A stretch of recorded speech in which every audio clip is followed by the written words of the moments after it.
Come pull up a chair and ride along with me. Stories from the makers, the builders of the scene. Farm Sim Talk, where we live the farming dream.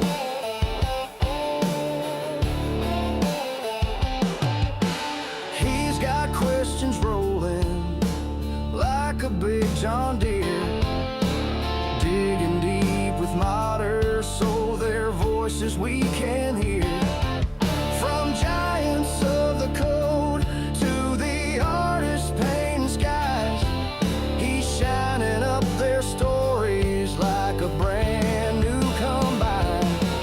It's Farm Sim Talk with BDD. Come pull up a chair and ride along with me.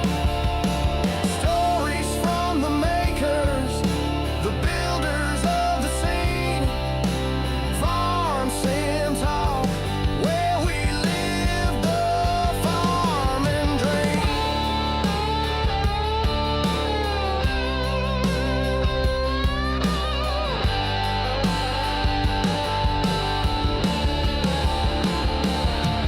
From tractors to textures, from silos to sounds, there's a whole crew of heroes making this world go round. So tune in and find out who's behind the screen. Farm Sim Talk's the place to see what farming really means. It's Farm Sim Talk with BDD. Come pull up a chair and ride along with me. Stories from the makers, the builders of the scene. Farm Sim Talk, where we live the farming dream.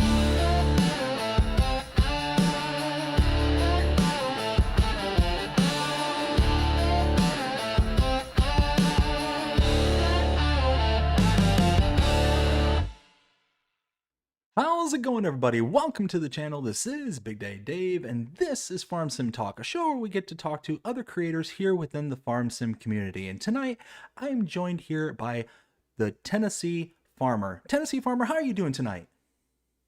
Oh, I'm doing good, Big Daddy Dave. How about yourself, sir? Oh, I'm doing fantastic. Thank you for asking. So, do you want to let us know where everybody can find you? Yes, I'm also on Instagram. I'm actually under the Tennessee.pop.hunter on Instagram, and you can find me on YouTube under the Tennessee Farmer also. Excellent, excellent. Do you want to give any shout outs before we get going? Yeah, I want to give a shout out to my wife, which is my greatest motivation. She the one that got me into doing this, and all this wouldn't be possible without her pushing me. So I'll give a shout out to Mrs. Tennessee Farmer. Oh, that's fantastic. The lovely ladies in our life that help us along in our merry path. So, big shout out to Mrs. Tennessee Farmer. Absolutely. So, do you want to kind of give us a brief introduction of who you are and what it is that you do here in the Farm Sim community? Uh, well, a little bit about me. I'm in my mid 40s. Um, I discovered Farm Sim just scrolling through YouTube one day, and I was watching a supercut of like a farming game, and I was like, "What is this?" I'm looking like, but it interested me so much, and I just kept on watching supercuts and supercuts. And one day I ran across Rusty Money's page and watched some of his videos, and I was surprised to find out that he did all of his editing and everything on a PS5. And I was like, well, how does he do that? I didn't know that you could do all of that with a PS5. So I did some research and I reached out to Rusty and we kind of got to chatting back and forth. And he really inspired me to start this. because I think I started watching him when they started doing the 200 horsepower challenge. And I wanted to start then, but I was like, I'm not ready. I'm not ready. I'm not ready. But then I just started. He was like, man, you just got to start somewhere and just never give up. Keep on pushing, even though it might get hard. Just keep on trying. So that's what I did. And that's how I got started. And this is such a great community. Such a great community. Like Dust Bunny, that's who I want to give a shout out to. Dust Bunny, I want to give a shout out to you. She does so much for the community behind the scenes and a lot of stuff with Why Not. Definitely want to give her a shout out because she is a very big part of the community that, we love you, Dust Bunny, and our community wouldn't be the same without you. But uh, other than that, I like to watch Marvel movies, Marvel head, big comic book head. I'm a nerd, and I just like to have fun. I like to build things. That's what I like about Farming Simulator. How you can take something blank and create something like a farm, or I kind of want to create a map and take some of like a racetrack and make a racetrack with all the mods that we have now. I kind of feel like Farming Simulator is kind of turning into GTA a little bit without all the violence, So, but that's a little bit about me. I gotcha. I gotcha. Well, thank you for that little introduction there. So, we're going to move on to our first segment here. It's called Digging Up Dirt. This is a segment where we get to know who you are outside of the farm sim community. So, first question I have for you is, do you have a job outside of content creation, or is this your primary job? Oh no, I have a job outside of content creation. I actually have two jobs. I work in finance. I work as a account resolutions manager, and I also, because I love to give back, I work also as a home health aide part time. I always believe in giving back to people. People are less fortunate, and sometimes all they need is a friend, somebody there to help them. So that's why I picked that up. And Absolutely. and outside of that, nothing really else. Just YouTube. I gotcha. I gotcha. What other than the Marvel, what's some of your hobbies? Do you like to do hiking, fishing, watch sports? Oh, I am a Golden State Warriors basketball fan. I'm absolutely love Steph Curry. I'm a Draymond Green. Uh, I was Clay Thompson till we moved over to Dallas. I still like Clay, but I love watching NBA basketball. I sit and argue with my best friend Jamie about it all the time because he's a Lakers fan, and I keep on telling him LeBron James is going to come over to the Warriors. He keeps telling me no, but I think it might happen this year. Okay, okay. So, what is it about basketball that you find so appealing? It's just like the competition of the sport. I just love the game. Just the purity of it. When it goes all the way back to Michael Jordan and Scottie Pippen, and then go back to Magic, is I used to actually coach uh, AAU basketball. Um, I Oh, kind of I stopped after my first wife passed away. With my after that, my son he wasn't into it anymore, so I kind of stopped coaching it. But it's something that I definitely want to get back into. Something I definitely have a passion for. I just love the sport. I gotcha. And then, so where do you fall in this conversation? Because I feel that when it comes to basketball, there's basically two schools of thought. Are you a LeBron man or are you a Jordan man? Jordan, Jordan all the way. LeBron is good. LeBron is good. I mean, but he hasn't got to the Jordan status, and I know that's a big conversation between people. Is LeBron the goat or is Michael Jordan the goat? To me, Steph Curry is the GOAT. You know, But I gotta give credit where credit's due. LeBron, he is the man when he's not crying on the court. But I mean, he's went further than any other NBA player. You know, I think he's what, in his 40s now, still playing 20 years in the game. I mean, just the longevity on this dude to still go out there and play the minutes that he play every night, and he's not young at all. I would love to see him go up against Michael Jordan. That would definitely be a feat to see. Oh, 100%. I mean, I agree with you. I'm a Jordan man myself. I think it's not only how you carry yourself on the court, it's how you carry yourself off the court as well. And I've seen all the, not all of the, but I've seen many interviews with Michael on the back end, and him just describing the mentality and the drive that he had to be a winner, to be a champion. And not only did he strive to make himself the best, but he strode to make everybody else around him better. And that, I think, in any sport is what it takes to be a true champion and the GOAT, is just that kind of ability to not only worry about yourself, but to lift all others on top of it. So that's my opinion. That's my 2 cents. Yeah, I mean, everybody around Jordan got a bag. I mean, look what Steve Kerr has done. Look how many rings Steve Kerr has won because he played with Michael Jordan. Then he went to coaching and got more rings. So I mean, Jordan made sure everybody ate good around him. So I mean, you can't be mad at the man for that. You know, he made sure his team ate. Exactly, exactly. And it was one of those where he was quoted as saying that basically, if something went wrong, it was my fault. It was my fault first. And that is like the pure, mentality of a leader, is somebody who's like, okay, I'm going to take the blame and we're going to go from there, kind of thing.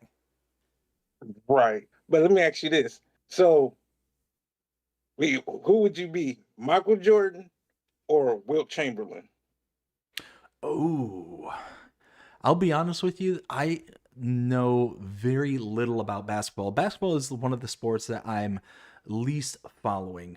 But is one of those that I definitely catch it every once in a while. Um, I don't know. Just I'm gonna stick with Michael. I think I'm gonna stick with Michael. I think it's just how iconic he is. Yeah, I mean, I think if Wilt had social media back then like we do now, he might be up to Mike. I mean, I never heard of another player scoring 100 points in one game. That's true. That I mean, that is true. So I think it's obvious, based on your ensemble and everything that's around you there, that you're a little bit of a Marvel fan, and also, as you alluded to there in the introduction, let me ask you, what kind of Marvel is your favorite? Are you like into the old school, like the comic books, or are you into like the new school? Where do you fall? you know that is such a loaded question for me.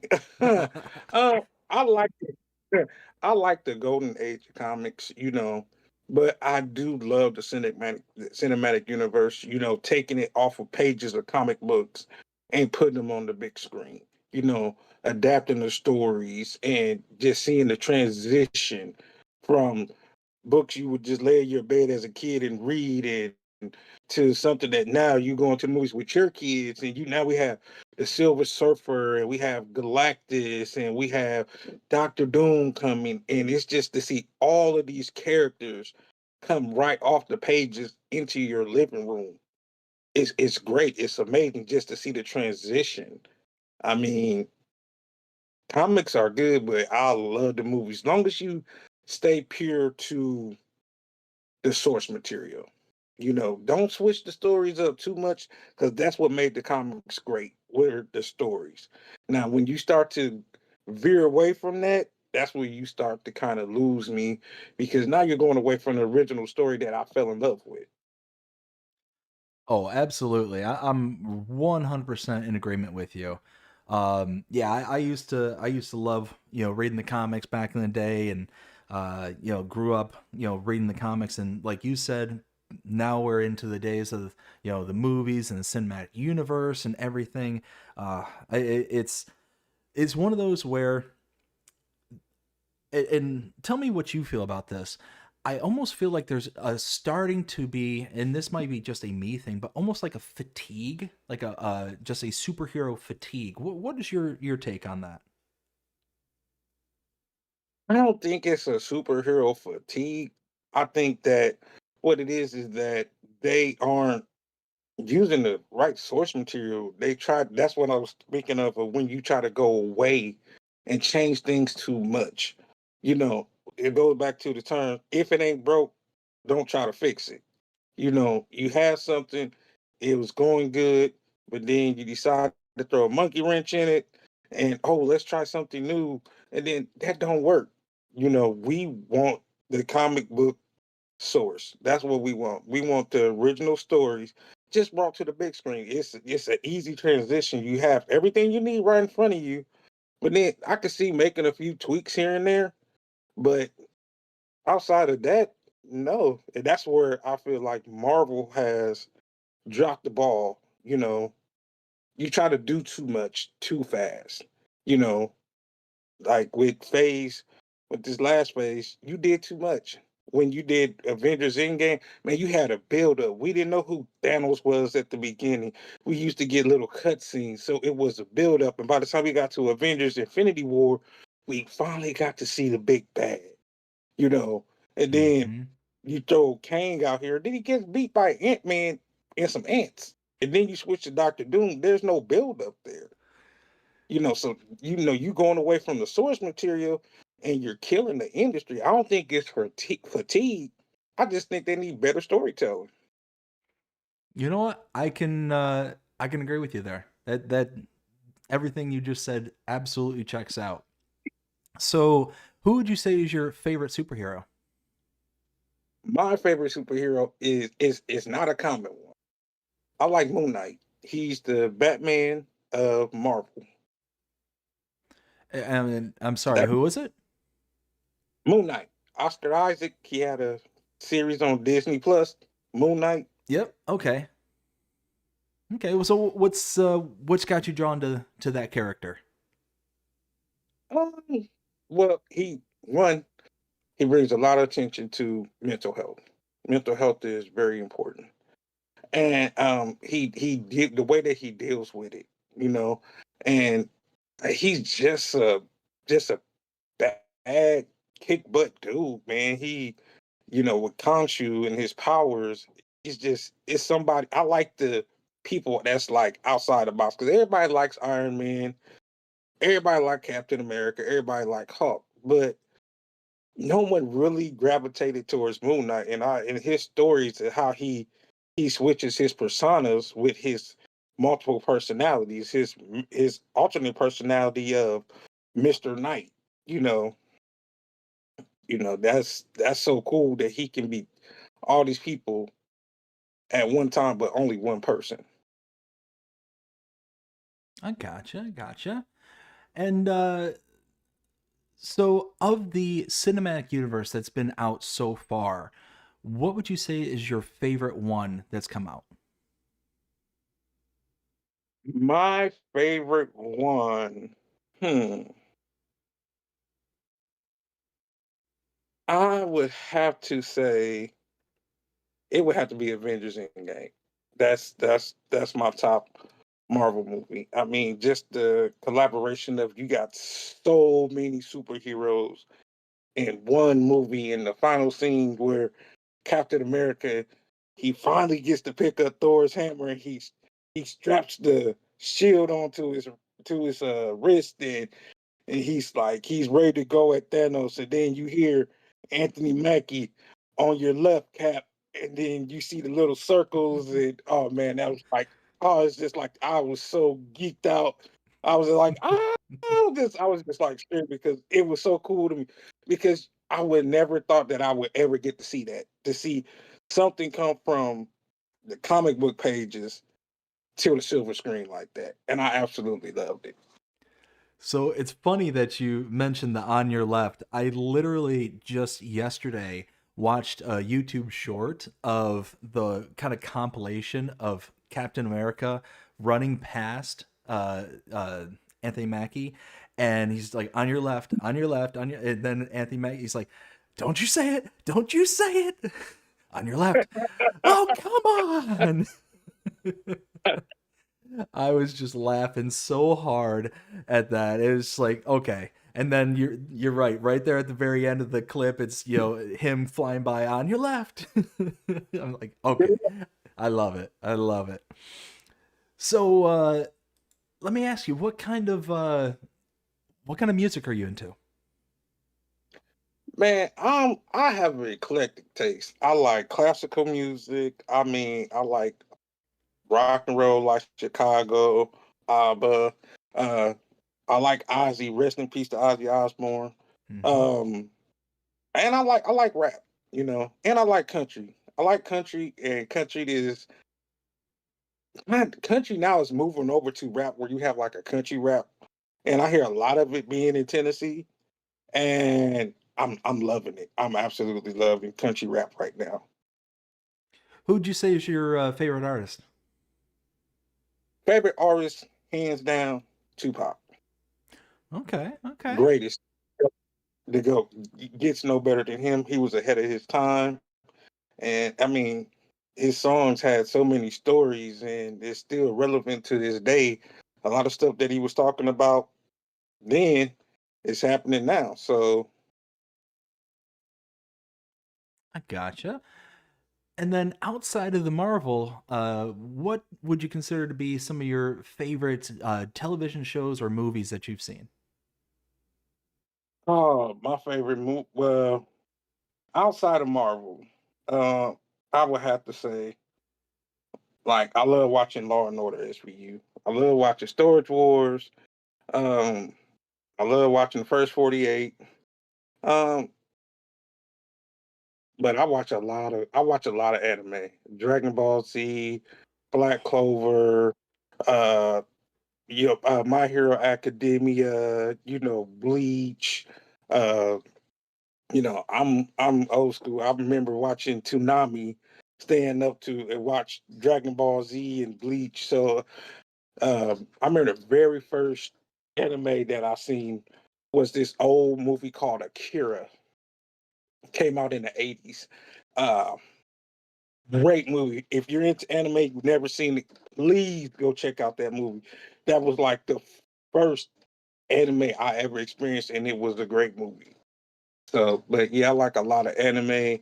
Um, I like cartoons. I'm a big kid. I'll never get tired of watching cartoons. I still like to go back and watch Thundercats and Silverhawks, Tom and Jerry.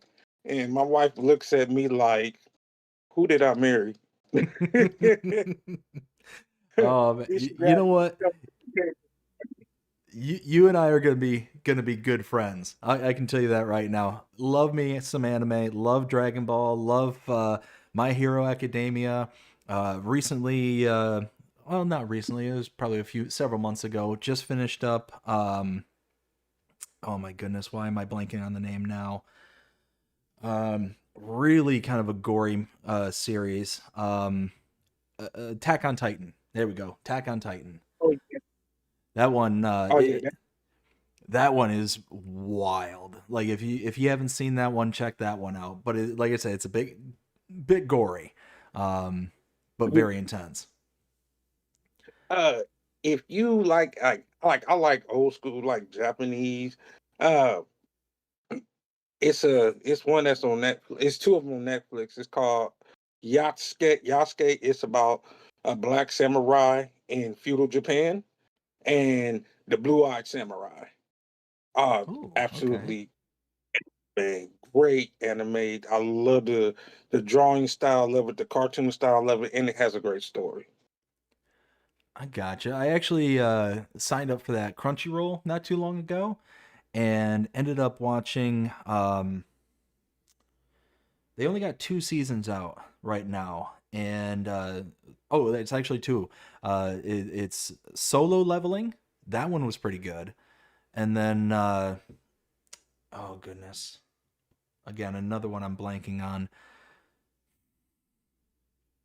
Well, if I think of it, I'll circle back to it. But uh, yeah, I love that Crunchyroll. You can find some great stuff on there. I was getting ready to start that Black Clover not too long ago to check that one out, but I haven't gotten a chance to sit down and watch it. Oh, So, Black Clover is good. is it good? It's real good. Yes, it's great. I love the story. Oh man, that's you're not the only one that told me that. I gotta sit down and watch it. So Yeah. what would you say is the oddest or weirdest thing that you've seen in regards to like books, movies, music, whatever the case may be? What's the kind of the oddball out there that you've?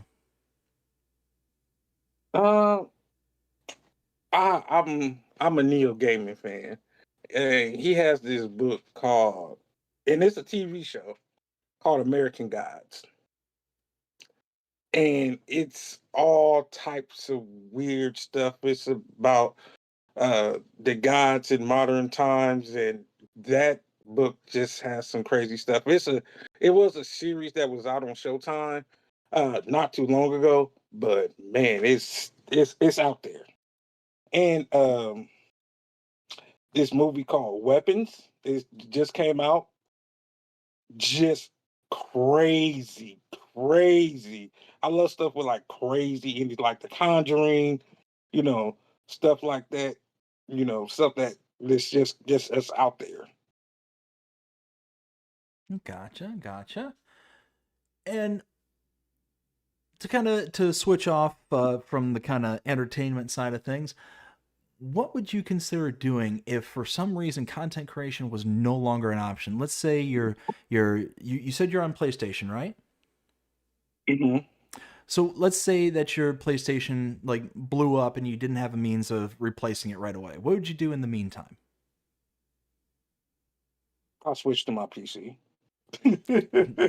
Bam! Just I'm always have something to game on.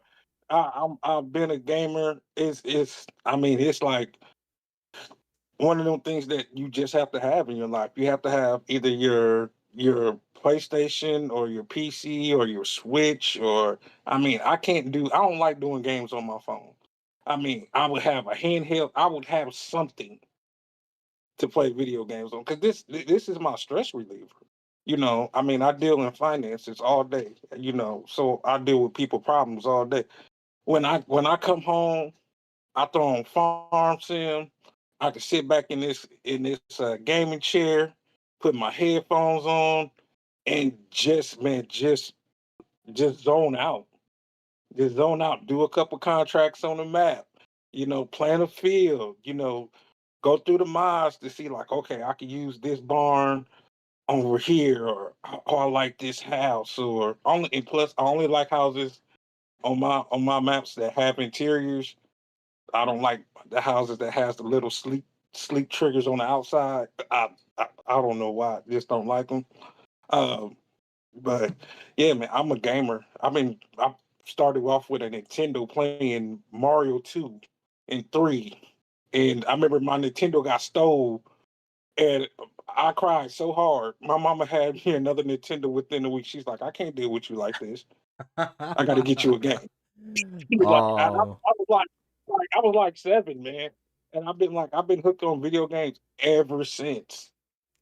dude, I'm right there with you, 100%. I started playing on originally it was the old Atari, and then moved on to the Nintendos and all that. Well, I always ask this question of people who say that they played the original Nintendos, and you specifically said Mario 2, which kind of piques my interest. So you played the original Mario, correct? Yes, So you've noticed the kind of animation style shift between one, two, and three. yes. So are you aware of why that is? I would think because as the systems improved, the graphics got better. Well, I can't even say that because all three was on the original Nintendo, right? Yep.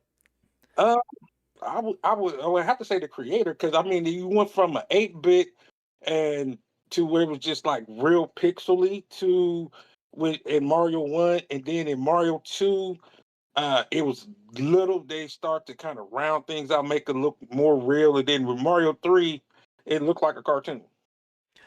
So what ended up happening, and this is like I always found this very interesting and funny, and for fellow gamers and whatnot, I always kind of throw this out there.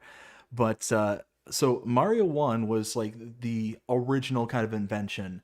Then they came out with Mario 2, but Mario 2 was actually not even a Mario game. What ended up happening is there was a independent developer that made a game, and they thought that, you know what, there's no way that this is going to sell whatsoever.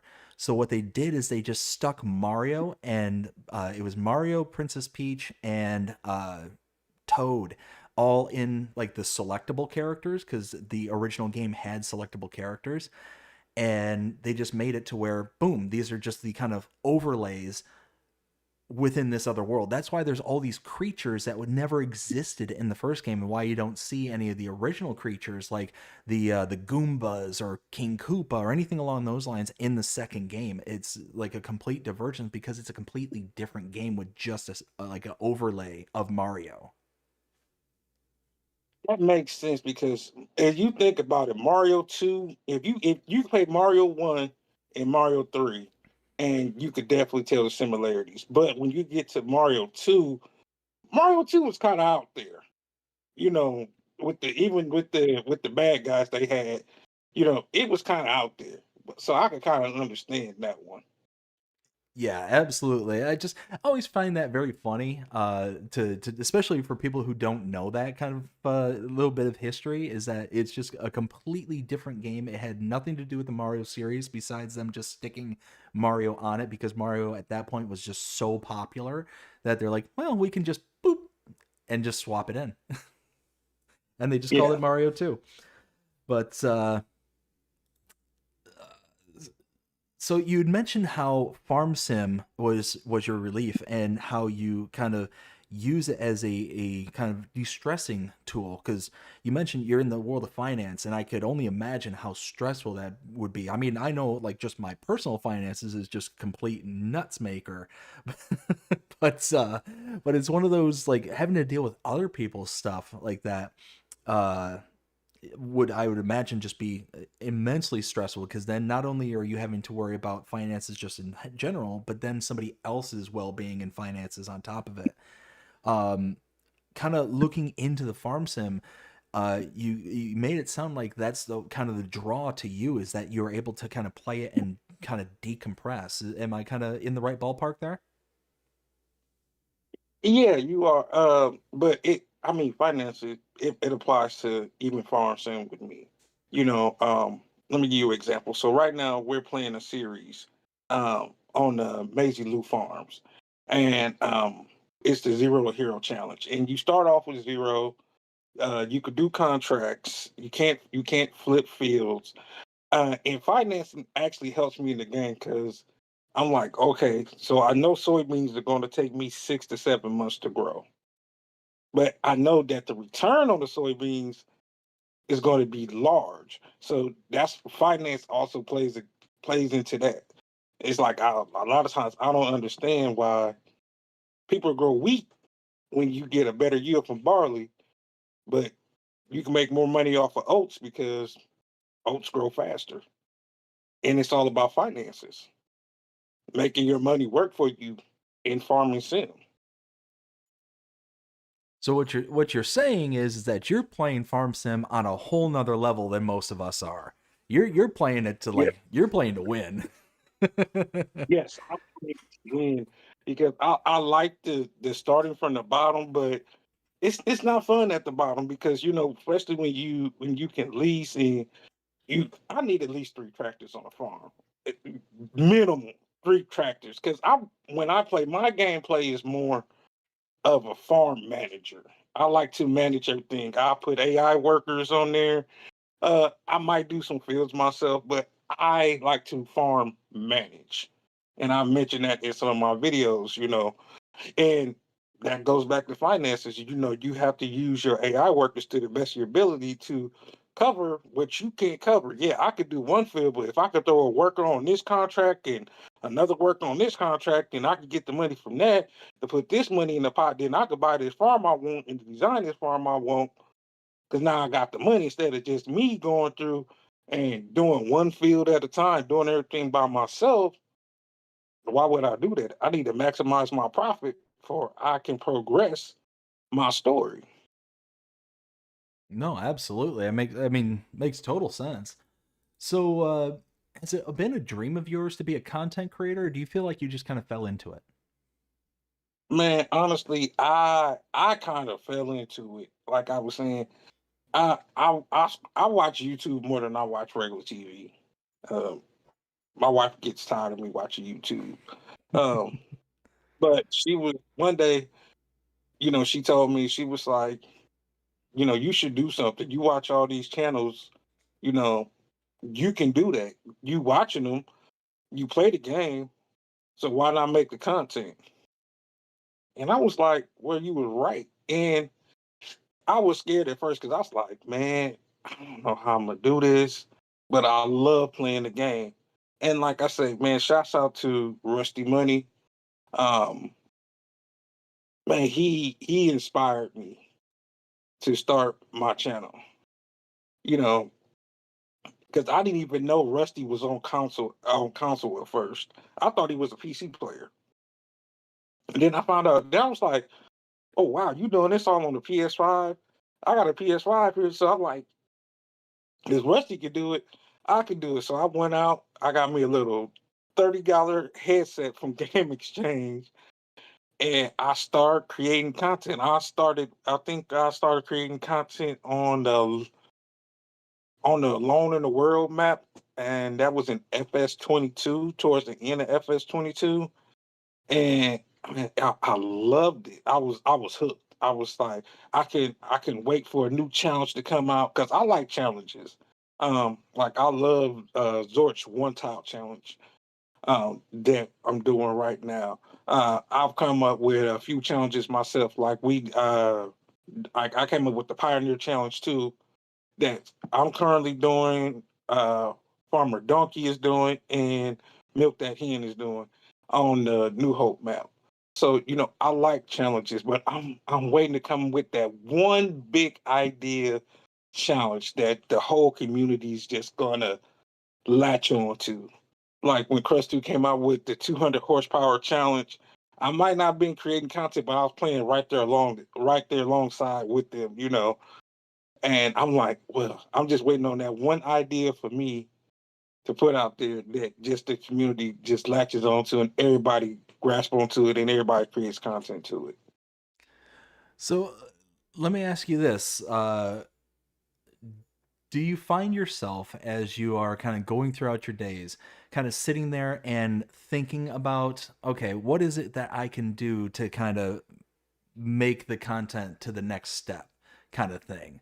Like, I don't know about you, but me personally, I'll be sitting there at work and I'll be, because I work on, reports writing and queries and analytics and stuff like that. So my job, every once in a while, my kind of head just kind of wanders away from, what I'm doing. And I'm like, oh man, I could do this on this map. I could do that on there and do all this kind of stuff. And I get into the zone. And do you find yourself kind of doing the same thing? Yeah, but you have to have a well thought out concept. And one thing is map updates. Oh man, map updates have destroyed me. And you come up with a good concept and it looks good on paper. And then you try to actually go and apply it, and then it works, and then bam, you get a map update. I have had to start over on New Hope 2 times now because of a map update. Because and it's so stupid on console that now it's like you can do it accidentally. Rusty's done it. Uh, Milk That Hen's done it. Farmer Donkey's done it, and I know they're on PC. But I mean, I'm constantly thinking of ways to come up with a challenge or this is what I want to do. Me, I like designing. Like I would take, like, let's just say No Man's Land. I wish we had No Man's Land in FS25. I think that's made by Cavalier. I want to say, is it Cavalier Roy made No Man's Land? So that I was want to say he created Alien Jim.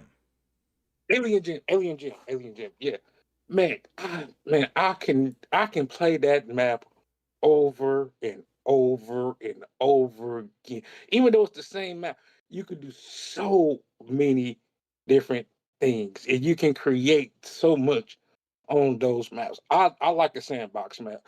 Give me a map that don't got nothing on there but a store and an animal dealer and a sell point. That's all I need. Give me that, and I could do the rest. So I know they just released one here the past couple of days. I think it was called No One's Land. I can't remember if that was on all platforms or it was just PC or Mac only. I cannot remember off the top of my head. But It's PC, was that PC only? Okay. but that's like you were talking about evolving. I love console, but now I think I'm ready to move to PC, and I have my reasons for that. Now, I will always love being a console player, but PC offers you so much more. Like I said, we can't even get auto load Yeah. for log on console. I mean, we barely got it for one pallet products of sheep wool or something. And I'm just sitting here thinking to myself, like, how do I want my channel to grow? How can I make my channel to grow? How can I improve on my content? I'm limited by my PS5 console. So now it's time for me to move to a PC. And I've been talking about it in my videos and asking my subscribers, like, what do y'all think about me moving to PC? Because PC, you get different maps, you get better mods, you get, man, the mods that you get on PC is way better than the mods that you get just being on console, you know. And it's this, and I said I was gonna bring this up. It's this one mod from FS22 that's on console, and I don't know who the creator of it is. It's a TLX pack, and it had an autoloader on there, and that, oh, I absolutely love that pack. If if whoever the creator of that mod is watching this, we need that in FS25. That's my all-time favorite mod because you can autoload anything, and that made life so much simpler. So Because I that mean, I watch people. go Go ahead. ahead. I watch people like. Go ahead. Go ahead. Okay, so I watch people like Daggerwin and Chainsaw 100, and they're more realistic players. They're not going to pick up a pallet with their hand. I got liftable pallet mods. I'm lifting a pallet. I mean, I'm making life easier because I mean, me trying to stack pallets on the back of a flatbed, it don't work. I can't even get a lot of pallets on there because I can't stack. I ain't gonna lie to you, but an auto load, yes, but I'm not the traditional farmer like that. I'm not gonna use a forklift to put stuff on it. That's what we got mods for. I'm gonna lift it up. That's the closest thing we got to super strength on console. So that's what I'm gonna use. I'm right there with you. And to answer your question, the TLX was made by 82 Studios. Well, 82 Studios, we need that on FS25. 82 Studios, we need that on FS25. 100%. 100%. So uh kind of piggybacking off of what you were saying there in regards to the transition from console over to PC, um I'm right there with you. I'm actually just a couple of steps ahead of you. I went ahead and went over. I've got a Mac, so I got the Mac version of it, and I've now fully transitioned over to that. And wow, it's night and day difference. It's an add on console. I loved being able to find those ways to be creative because and you being a console player, you know exactly what I'm talking about. Is you can see what other people are doing, whether they're on console or PC, and you want to try and replicate it, but you've got to figure out that way to be able to do it with the limitations that you have set in place. So it's one of those that it was a great kind of learning experience, but now that I'm on, the Mac version, the PC Mac, yeah, it's no looking back at this point. And one thing I will tell you, you being a fan of the auto load trailers and stuff, they've got a auto load system. I forget what the mod is called. I think it's like I think it's auto load something or other, but yeah, it basically turns any trailer into an auto loading trailer, and you can load wood, like the actual cut logs. You can load those. You can load pallets. You can load pretty much anything. But what's cool about it, as opposed to, let's say, an auto load trailer that's from a console, is so you know how if you pull up, let's say, next to a bag of fertilizer, right? And you auto load it into the trailer. It just basically works just like a normal trailer would. It just kind of takes from the visual representation of the 1,000 liters of fertilizer that's in the pallet, and now it's in 1,000 liters of just in the trailer, like kind of quote unquote. But what the auto load mod does there on PC and Mac is that it'll actually take that pallet of fertilizer and put it onto the trailer itself. So it's got the physical characteristics of the pallet itself, the weight, the kind of top heaviness that will have it to your trailers. So you can actually tip the trailer over if you're going around a corner too fast. So it kind of gives that kind of air of realism while you're driving, but you're not having to kind of sit there and mess with the whole loading thing. So I that's one of the first things I installed, because I'm just like you in that regard. Just don't make me stack.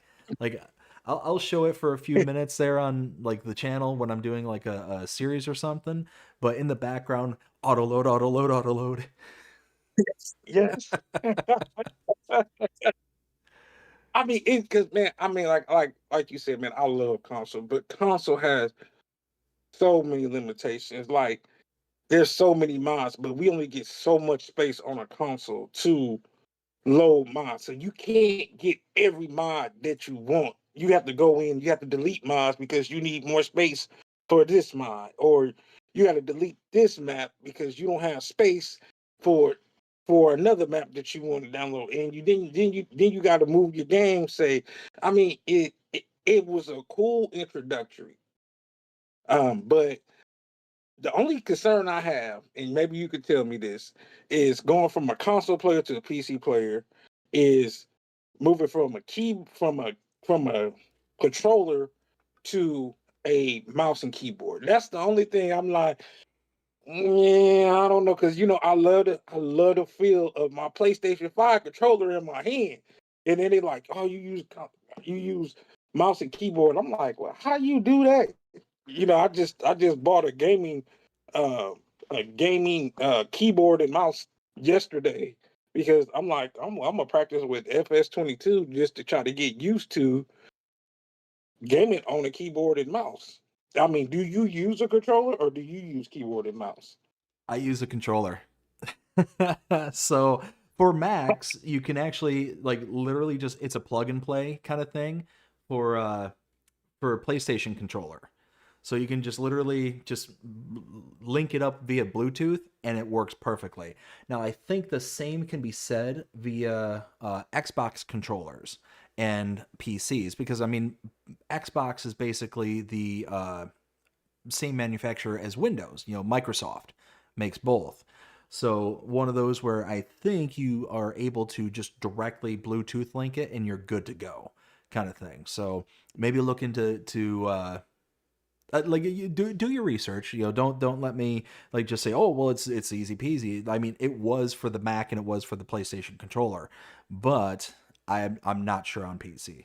So anybody out there in the chat, let us know if it's just a simple plug and play, kind of like it is for PC, or I'm sorry, for Mac and PlayStation, as it is for Xbox and PCs. But yeah, no, man, I tell you what, I am ingrained with a controller. Like I have to have a controller in my hand. I thought about going nuts and getting like the steering wheels and the joysticks. I'm like, nah, that might be a little much. That might be a little much for me. So right now I'm satisfied with the controller.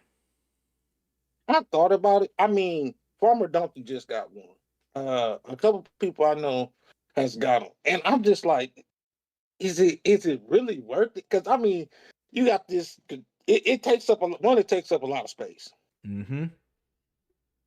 That's first and foremost. And I mean, most of us, I mean, we don't. We our wife conceals us to a bedroom that we already have all our other stuff in. So adding the steering wheel and a whole driving setup, unless you got like a whole basement, it doesn't seem conducive for gameplay. But it just seemed like it would be more work. I mean, I just love the. I'm like you. I love the feel of a joystick in my hand. I Mm-hmm. just do. It, from if it was from a Nintendo to a Xbox to a PlayStation One to it's just a feel. It's nostalgia. That's what it Oh, is. It's nostalgia. I couldn't agree with you more. 100%. And I just saw Michelle Farms. Michelle Farms, thank you so much. Says, yes, my Xbox controller works with the Bluetooth and it works great.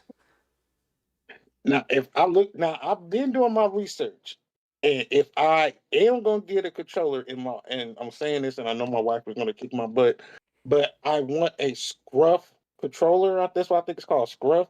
It's like a $200 controller, but it's great. No stick drifts, none of that.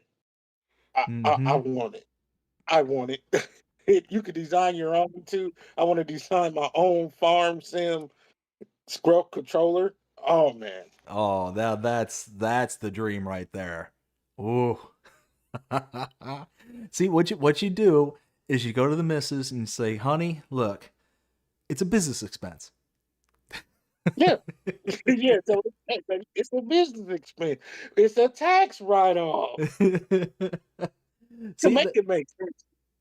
that's how you write it off. It's like, look, this is to help the channel, is to make it grow. It's just, I know it's $200 right now, but it's gonna come back.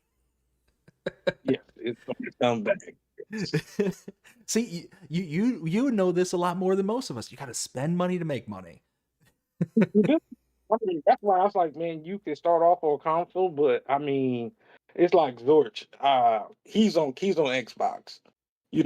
I think if I got a funny feeling he's gonna soon convert over to PC too. I mean, it's inevitable. I mean, with the better improving graphic cards that they have, the more capabilities you have with PC and Mac, you know, hey, I mean, that's where it's headed to. That's where it started at. They didn't want the console. Now it's gonna go back to PC. Yeah, no, I'm right there with you. It's one of those where, oh goodness, I had it and I lost it. Um, wow, I'm getting old apparently. You just be better. You be better, not older, just better. There you go. There you go. Aging like a fine wine. Or in my case, I'm aging like a bowl of yogurt that's left in the sun. Anyways, so you mentioned the missus. So you got the wife at home, you got the job, you got two jobs. How do you find that balance between the home life, the work life, and the creator life? Um, it's not easy, but when you love something, you find a way to do it. I love creating. I love doing it. That means if I spend my lunch break recording videos, or I wake up early because my wife, she has to be up at like 4 o'clock in the morning, and now my sleep schedule has switched to her sleep schedule. So when she goes to work, I just get up, come in here, game. I work from home, so my system right by my job setup. So I record till it's time for me to go to work. Then I just turn my chair and go to work. and I've just and learned how to balance like that. You know, if you love something, you'll find a way to do it. 100%. And that's, I tell you what, that's got to be dangerous. I don't know if you're similar to me, but if I had my setup to where it was like my work setup and my gaming setup were in the same room, I think I'd be doing more time spending playing than I would be working. I don't know. You control, self control. You know, especially when you're dealing with people. You can't be like working on farm sim and you trying to balance somebody's account. You can't be doing that. You mess around and do something and put some money somewhere you're not supposed to. Then you got to answer your boss like, "Well, hey, this account is missing this money." You know. So I mean, I love it. Take time when, like I said, I get a break, take turn around, play my game, record, break over with, turn back around. And I mean, sometimes that's why I say you have to maximize your time. Sometimes if I'm just sitting at work, I'm not and I'm working, we have AI now. Just put a worker on it. Leave it and forget it. Mm-hmm. And I can only imagine it's like, oh, you move money where you weren't supposed to, and your boss is like, what were you doing? It's like, boss, you don't understand. My fields, they needed attended to. Right. I had to get the fertilizer down, man. You don't understand. It was crunch time. I only had a few more hours in the day before the next day shifted, and you don't get it. It was on times five, and I just didn't have enough time left on in the day. No. So let me ask you this: do you like to travel? Man, I love to travel. I believe in going somewhere internationally at least once a year. I'll try to go twice a year to travel international. Oh, really? Actually, yeah, I'm actually, man. Me and my wife, we got married on a private beach in Dominican Republic, Wow, that had to been and gorgeous. it was cheaper than a regular wedding, Really? really, because you have your honeymoon right there. You're already there. I had a wedding planner. She set everything up.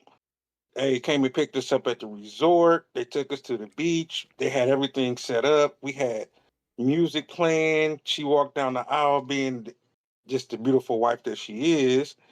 And we got married because, like she said, the most important people are there, which are me and her.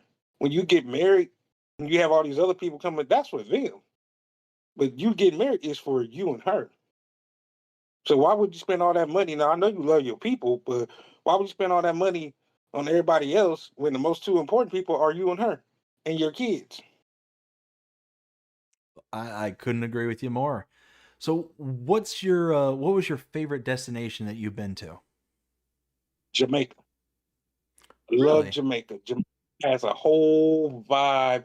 It's just the beach and the sand and the water, and you see these places on TV, and you like, oh man, I want to go there. I want to be there. And so many people just stay right there at their home state. Never leave out of their home state. Never leave out of the country. When I grew up, only place we got to go was family reunions, which was down here in Tennessee where I am now, and then we was back home. That was the closest. But I mean, it's a whole entire world out there that you can see. I mean, I want to go over there and see where White Not live at. I want to go visit over there. I want to go to the UK. I want to go visit Canada. I want to go visit where Crustal is at.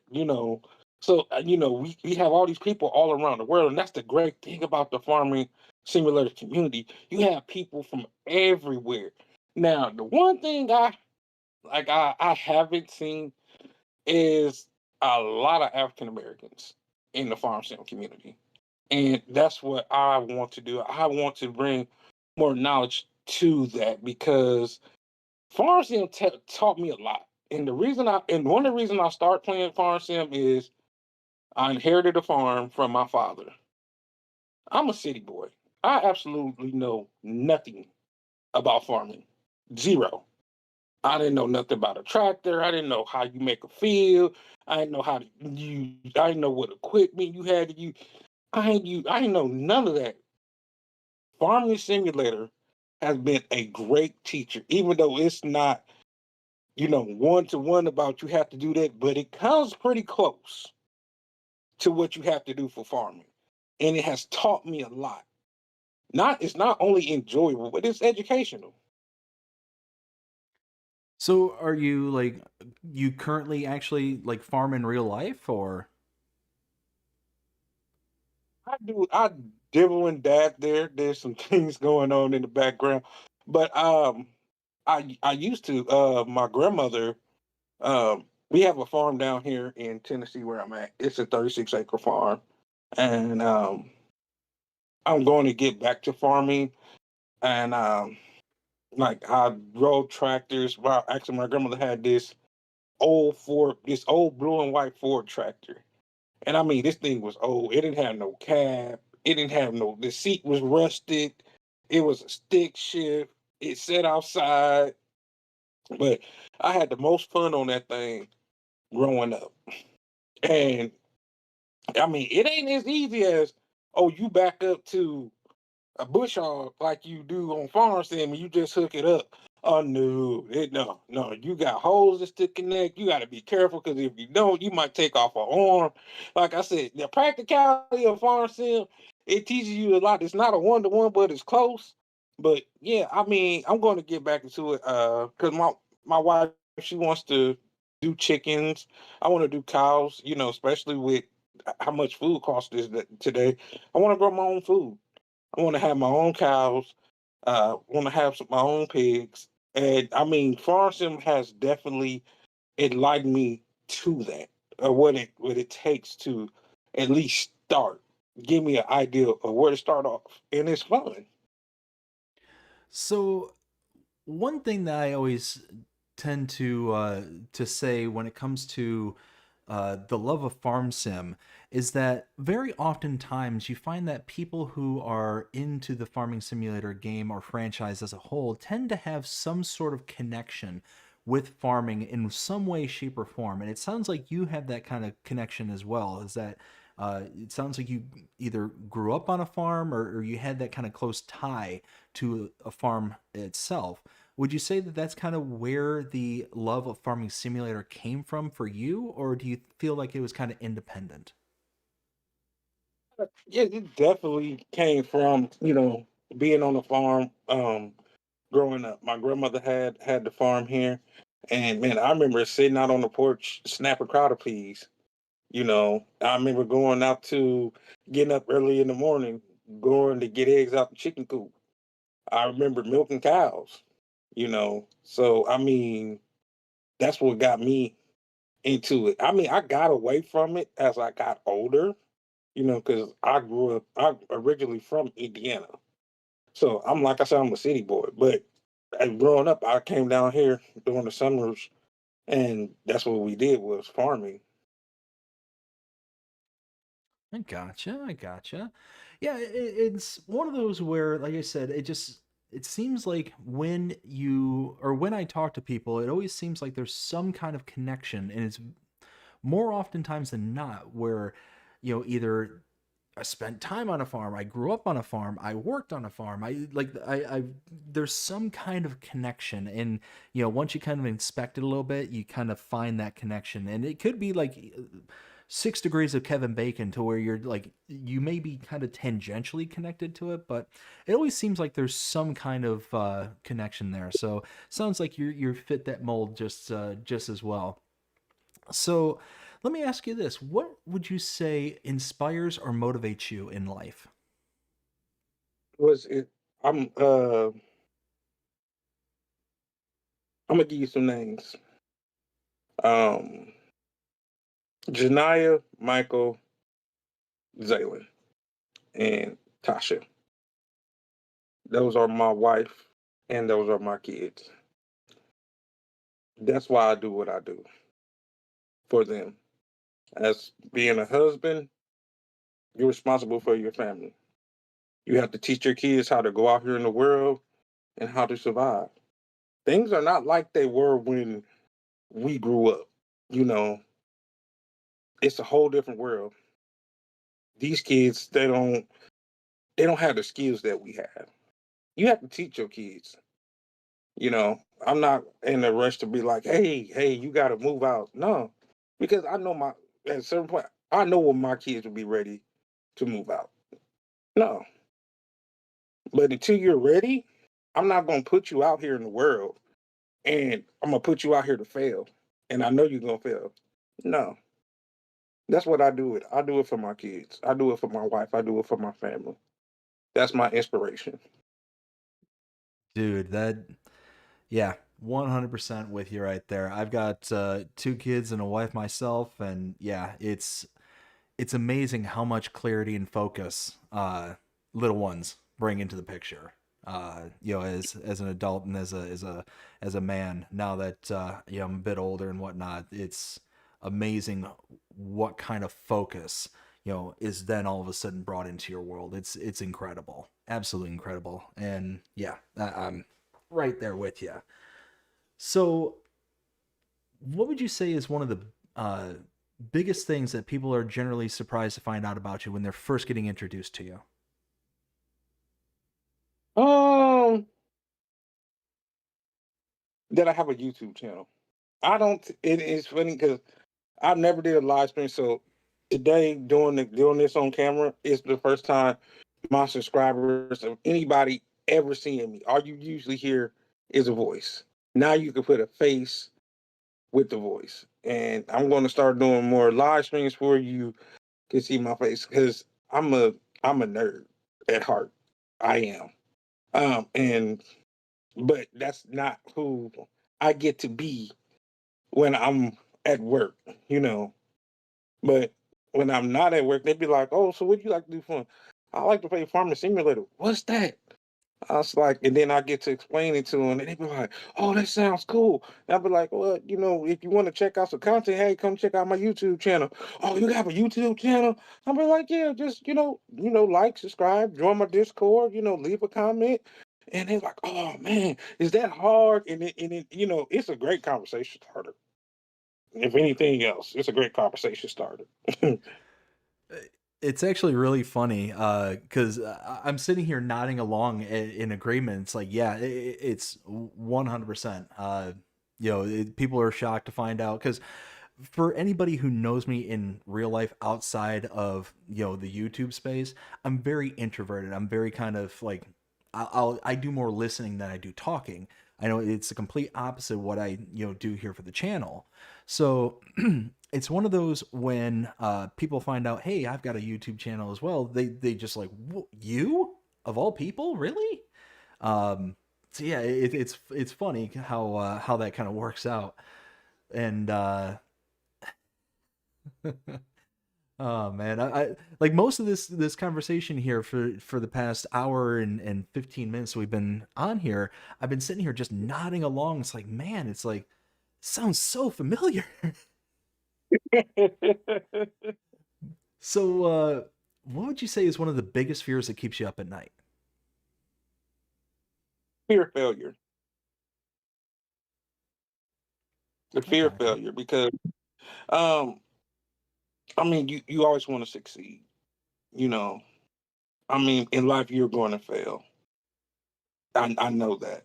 But it's all about how you get back up. It's not about how you fall down. So I would have to say the fear of not getting back up once I fall down. And as like you said, you have kids, you don't never want to let your kids down. You never want to be a failure as a father. And even as a father, sometimes yeah, you have shortcomings, but you can't dwell in that and be like, "Oh, I just want to lay here." No, man, you got kids you're responsible for. You got to get right back up and get back to it. So that's one of my biggest fears is just falling and not getting back up, being defeated. Can't be defeated. I got too many people depending on me. Well, and like I said earlier, it's one of those how that when you become a father and a husband and you got people who depend on you, it's amazing and how that brings that focus and clarity and that motivation and drive. And like you said, it's one of those where now that there's people dependent on you, you know that, hey, failure may be in the cards, but it's not going to be something that's going to keep you down, kind of thing. You're going to figure out a way to overcome it, one way, shape, or form. And yeah, it sounds like you got that drive too. That's amazing. So, Yeah. do you have any pets? Yes, I do. I we call him Midnight, but he's really my shadow. He's actually scratching at my door right now to get in. Um, yes, I have a pit bull named Midnight. He was the runt out of the whole batch. But he's the big baby pit bull. People's like, oh, pit bulls are mean dogs. No, people make pit bulls mean. They're the most lovable dogs you could have. Oh yeah, absolutely. No, I've never personally bought into the whole, oh, it's a breed thing or anything like that. It's like, no, it's all down to who owns them, how you work with them, and all that stuff. I've seen pit bulls be the sweetest creatures on the planet. Wouldn't hurt a fly, even if you wanted them to. And yeah, no, it's all down to who the owner is and how you treat them. Yeah. So I love my Midnight. He's my shadow. And he whimpers and he won't let me eat in peace, but I love him. So I don't know if you can see, but I've got two behind me here laying down in the bed, and yeah, I'm a dog person myself, and it's amazing what you'll put yourself through to make sure. I mean, just like your kids, what you'll put yourself through just to make sure that they don't feel that level of inconvenience, whatever that may be. Right. So, who would you say is some of your favorite creators outside of Farming Simulator? Because you mentioned earlier how you are big into watching YouTube. Um I like watching um this as MGN, Marlin Gaming Network. I like to look behind the scenes of everything and about video games because I'm not only into farm sim, I'm into other games too, but I'm like Rusty. I'll venture off to other games, but then I'm right back to farm sim. So I just like watching, just knowing the backstory behind stuff and know what's coming out. So I like watching Marlins Gaming Nation. I like watching uh, Cosmic Wonder. I like watching Grace Randolph behind Beyond the Trailer. I like watching John Campia. I love watching the Country Wayne skits. So I like watching everything. I love watching Tech Source because they build PCs. Now that I want to getting the PC, man, building the PC is going to be expensive for what I want. From what I seen that I want, yeah. I mean, I'll talk to Bruce Gaming. Shouts out to Bruce. Uh, we were talking the other day on his live stream about PCs and doing pre-builts or building one yourself or you know. So I mean, I watch a lot of different content. Um, but yeah, that's who I mostly watch. So, if you could meet any three people, who would they be and why? And they could be, past, present, you know, who would they be and why? Um, okay, so if I can meet three people, one would definitely be Tupac Shakur. Second one, John F. Kennedy. Would love to meet John F. Kennedy. And the third person that I would probably like to meet would probably be Martin Luther King. Gotcha. And are there, I mean, seems obvious for, Tupac. You said you're a fan of his. Why John F. Kennedy?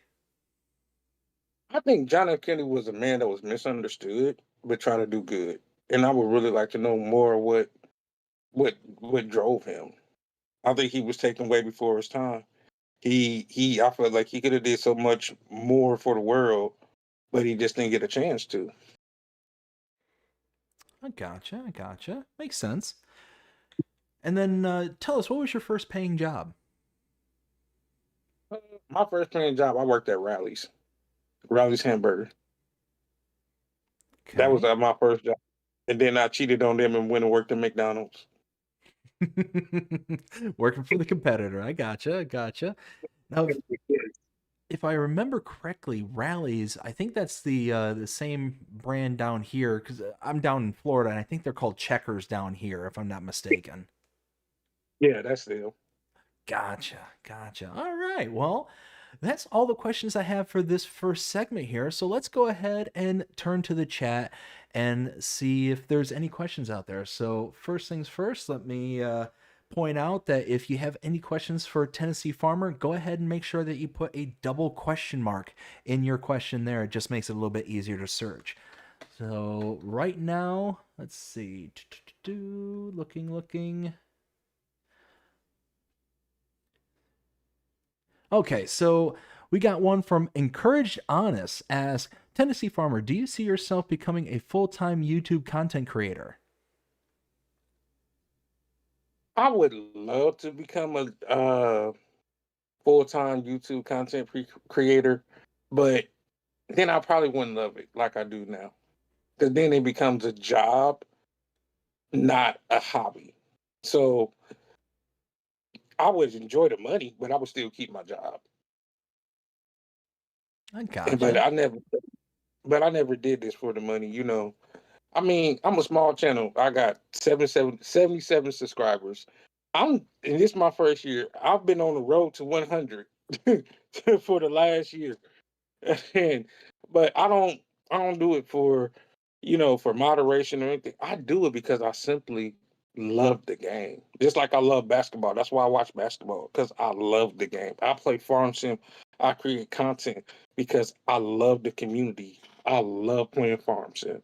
You know, if I make some money, cool. If I don't, you still gonna get content because it's something that I love. And when you do something that you love, it's not a job. Absolutely. I tell you what, for everyone listening out there right now, go check out Tennessee Farmer's channel there. Let's help push him over 100 subscribers. Let's see. Encouraged Honest, thank you so much for your question. Greatly appreciate it. Let's see. Just looking some more. I think that's all we got at the moment. Like I said, if you have any questions for Tennessee Farmer, just make sure that you put a double question mark on there so that way we are able to find it. Oh, we got one here from Michelle Farms is asking, where is the best gumbo? I have no idea. We don't eat a lot of gumbo in Tennessee, but I can definitely tell you where to get some good ribs and some good fried chicken. Oh, some Tennessee ribs. Oh, that sounds so good. And you haven't had any chicken till you had Hattie B's hot Nashville chicken. Really? Best. Oh, great, crispy. Got that bite of heat on the back end of the bite. Oh my God. Ooh. Delicious. I frequent Nashville all the time, and me and my wife we go to it's so many like little spots to go and eat. It's so many little restaurants that you could go to, and man, I'm a foodie, and we love going to like these little hole in the wall restaurants, and they be so good, so good. You have so much good food. Oh man, I tell you what, so funny little story about myself. Um, Before I created my channel, BDD Gaming, I considered making a food channel, one that was about creating recipes and all that stuff because I love to cook. I'm a big time cook, and one of those where uh, yeah, I could sit here and talk about food a lot. I love to eat. I love to experience. It's so much fun. So good. I see Josh has a question. He asked me, "What is my favorite tractor?" Hands down in the game, I love a JCB tractor. Love it, absolutely love it. Those are my favorite tractors. Second runner up would be the Case Pro, the older model. Absolute workhorses. Absolute workhorses. Mm-hmm. Let's see. Joseph, thank you so much for your question. Greatly appreciate it. We got one here from John. Says, I thought you'd say Cancun was your favorite. Cancun, no, Cancun is nice, but there's no place in the world like Jamaica. If you ever get a chance just to go to Jamaica, Wait till sun goes down and get a sunset and just walk on the beach. You get such a peace of mind, and you take in all the beauty, the smell of the seawater, the feel of the breeze. The difference in the air. It's absolutely great. Now I've been to Cancun. Cancun was fun, but it's not Jamaica. Gotcha, gotcha. All right. So, again, if you have any questions, double question mark. And let's go on to our second segment. We call this one the meat and potatoes, emphasis on potatoes. This is where we get to know you for more of your content rather than who you are personally. So, first things first, I think, well, oftentimes it seems to be generally obvious on certain people, certain creators' names for their channels. So in your case, Tennessee Farmer, I presume it's because you live in Tennessee and you do farming. That pretty fair analysis? Yep, that's correct. See, it's funny. I ask that question even when it seems obvious because you never know how one day it'll be completely turned on its head. It's like, no, I just like the state of Tennessee. I don't even live anywhere near it. Never even been there, or whatever the case may be. Like you'd be surprised. And I've heard it a couple of times. It's like, oh well, why'd you name your channel this? Actually, as a matter of fact, somebody that's in the channel right now called Why Not. Big shout out to you. I had no idea about why Why Not Gaming was called Why Not Gaming, and then he explained it, and it seemed obvious at the time when I asked it, but upon that kind of clarifying question, it was something completely different. So that's why I always ask it. And then Yeah, I mean, go ahead. you look at your YouTube name. Like yours is Big Daddy Dave. I mean, we can't obviously use our government names out here. So I mean, your name has to be who you are. You know, so that's who I am. I'm a Tennessee Farmer. Plain, simple, and to the point. Hey, sometimes the simple way is the best way. So, Well, do you currently only produce farm sim content, or do you produce other types of content as well? I only do farm sim content because I like it. Now GTA 6 is coming out next year. So you guys might catch some GTA 6 on the channel because I love GTA. But that's something that I do with my friends and play online with them. That's what I play that. But farm sim is for me. That's my place of peace and solitude on my farm on a map. Just me, a tractor, and a land. So, not only are you getting a face reveal here tonight, folks, but you're also getting the potential of a new game on Tennessee Farmers channel coming out in the future. Potential. So, be on the lookout for it. So, how long have you been doing content here on YouTube? It's actually been a year this month. 1 year this Oh, month. wow. Well, happy birthday for your channel. Thank you. Thank you. Appreciate it. That's excellent. Well, keep up the good work and keep on going strong. Let's see. But So, thank what was one thing that you never expected when you started your channel? And some of the things that I throw out there as kind of examples are the sense of community or unexpected backlash. Is there something that has happened that you just never expected would? Yes. And what one thing I can say is the farm sim community is not toxic. It's a loving community. Everybody gets along. Nobody's trying to cut each other down. I mean, if you three J's, if you're why not, if you're Bruce's Gamey, if you're Milk This In or you're Cruster, there's nothing but love. And on the internet today, to find a community that's not toxic is a finding a diamond in the rough. That's what was very surprising to me. Like just the outpour of support and help. Like I was talking about earlier with Dust Bunny, talking to Crustu. Lately I've been talking to Farmer Donkey and just getting to know him and uh talking to Farmer Cop and watching Mr. Sealy P, and I have not yet to see. Now, I'm not saying that it's not out there, but I have yet to see any negativity in the farm center community here yet in this last year. Yeah, and I'll certainly double what you're saying there. The community here is spectacular. Um, I've belonged to several communities over the years. I love hockey. That's personally my big sport. And coming from the EA NHL world, coming from Call of Duty, those things like that, highly competitive and very very toxic within the communities that they have. So it's one of those that coming here, not only finding a game that's incredibly calming, but then finding a community that goes with it that's incredibly welcoming, who's willing to go above and beyond, like you mentioned with Dust Bunny and many many others out there. It's a fantastic. You said it exactly right. Diamond in the rough. Would have never expected that.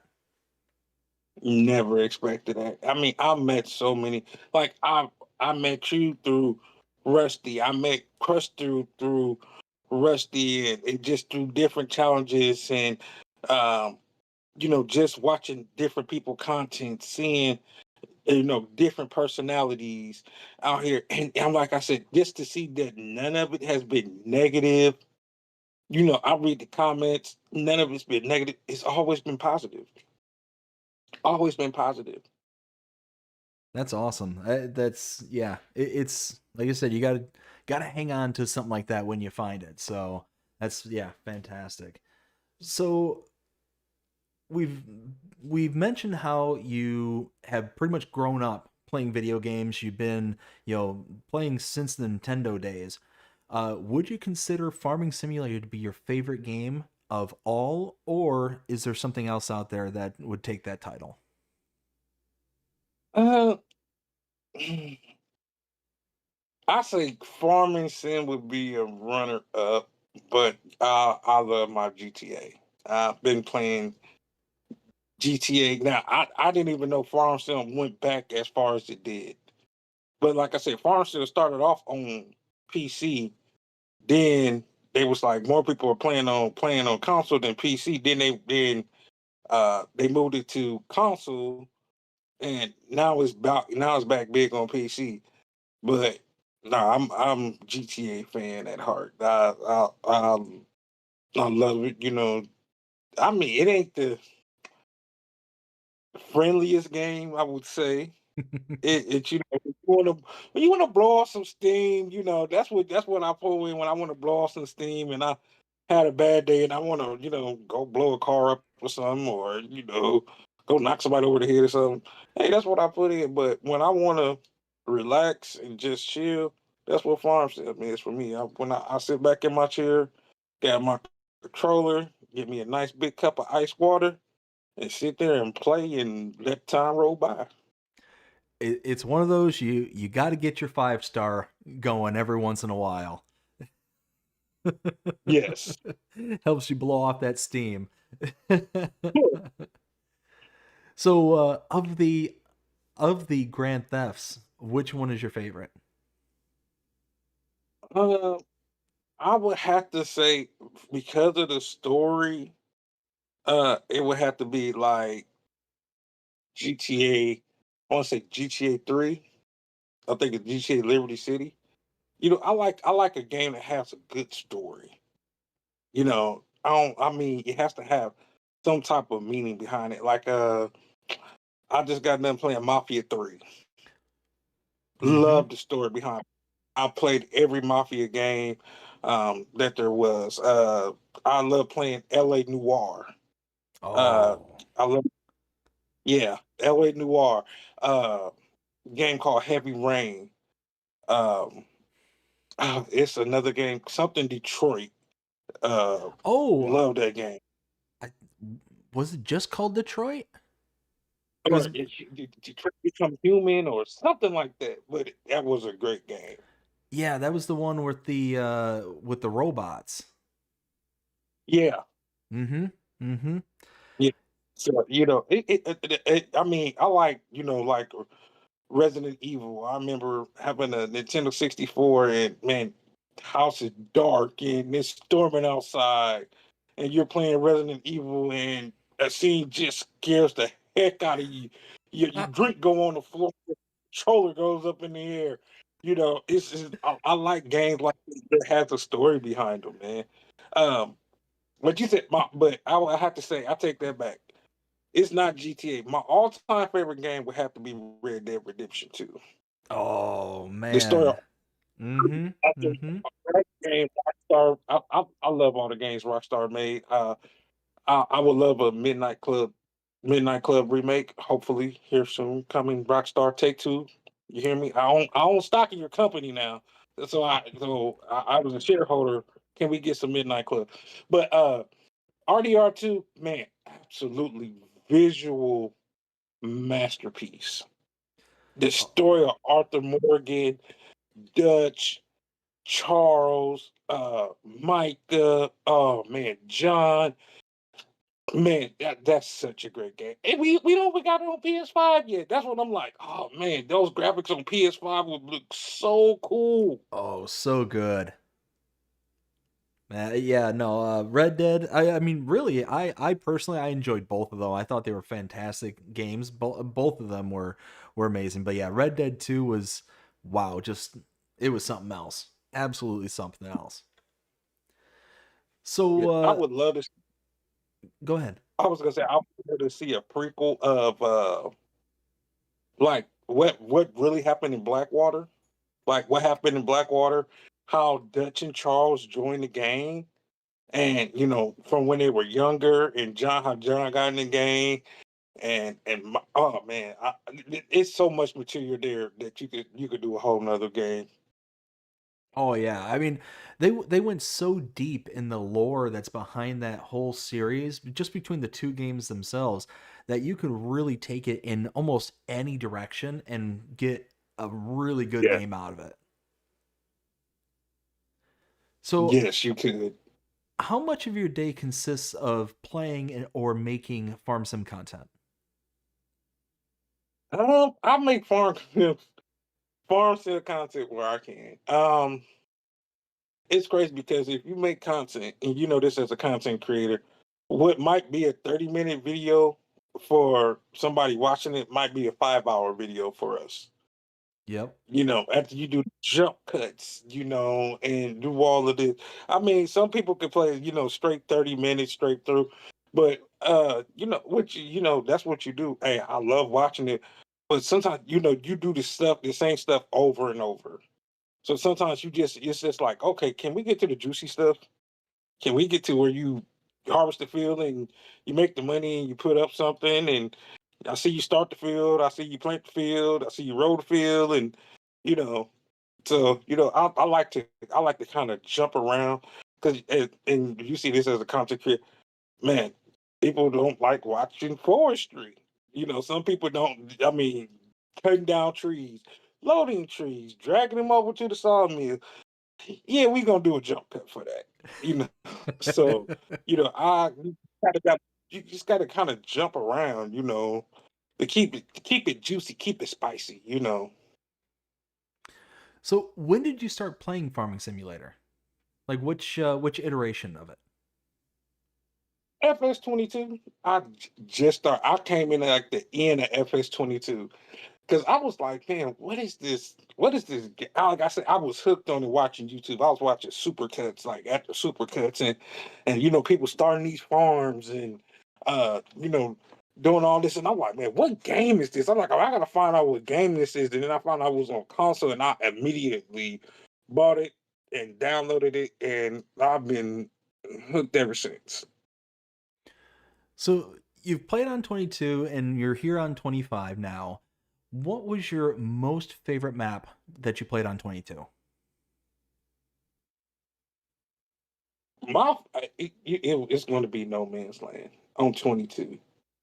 That's my favorite map. I mean, like I said, you could play that map 10 different ways. I've watched so many series on the logging to zero to hero to start from scratch on that one map. It's never been. I mean, for what I've seen, there's never been another map that you could play it 10 different times, 10 different ways, and it never gets old. I gotcha. And what would you consider to be your least favorite map? And when I say least favorite, it doesn't necessarily mean bad, just one that just never stuck with you. And you know what? People are probably gonna be mad at me for this, but Alma, Alma, Missouri. I mean, I try to play that map. It just didn't. It that map in Elm Creek. It just never stuck with me. I get it. I mean, people love it. It's just not for me. Those two just never stuck. Even on 22 when they had Alma, Missouri on there, it didn't stick for me then. Or Elm Creek. I was like, why is Giants bringing these maps over that we didn't want in the first place? I mean, well, I didn't want in the first place. Um, they brought over Zelonka. Can we get something new? Can we get something fresh? You got all these, and see, this is what I don't get about Giants. You have all these moderators out here. All these moderators out here. You could pay them to create some great maps. Man, Cavalier Roy makes great maps. Alien Jim makes great maps. What's the brothers that made Mary Lou Farms? Shanty Boys. Oh, Shanty Boy, man, Maisie Lou Farms, man, that is an absolutely beautiful map. Shout out to the Shanty Boy because y'all really put y'all foot down on that map. If you have you ever played Maisie Lou Farms? I literally just finished a farm build series on that. Man, it's so many places that you can build a farm. It's this one particular, I want to say, just from thought, it's Field 17. It's like on top of a hill, and it's just a flat area. But it's no farm on it. It's just a field. Man, it's so beautiful. You just drive up there and just look over everything. Man, it's absolutely beautiful, and it's a farm that's on there. I call it Hilltop Farms, but it's going to be the first farm that I buy in this series. I mean, it's just absolutely breathtaking. That's what we need in farms. We need maps like that. You don't need recycled maps. I mean, we played Zelonka, you brought it over. We played Elm Creek, you brought it over. Where's that fresh new content that makes us want to play? And that's what moderators bring to it. And see, that's the one thing I hate about console. You are limited to these maps.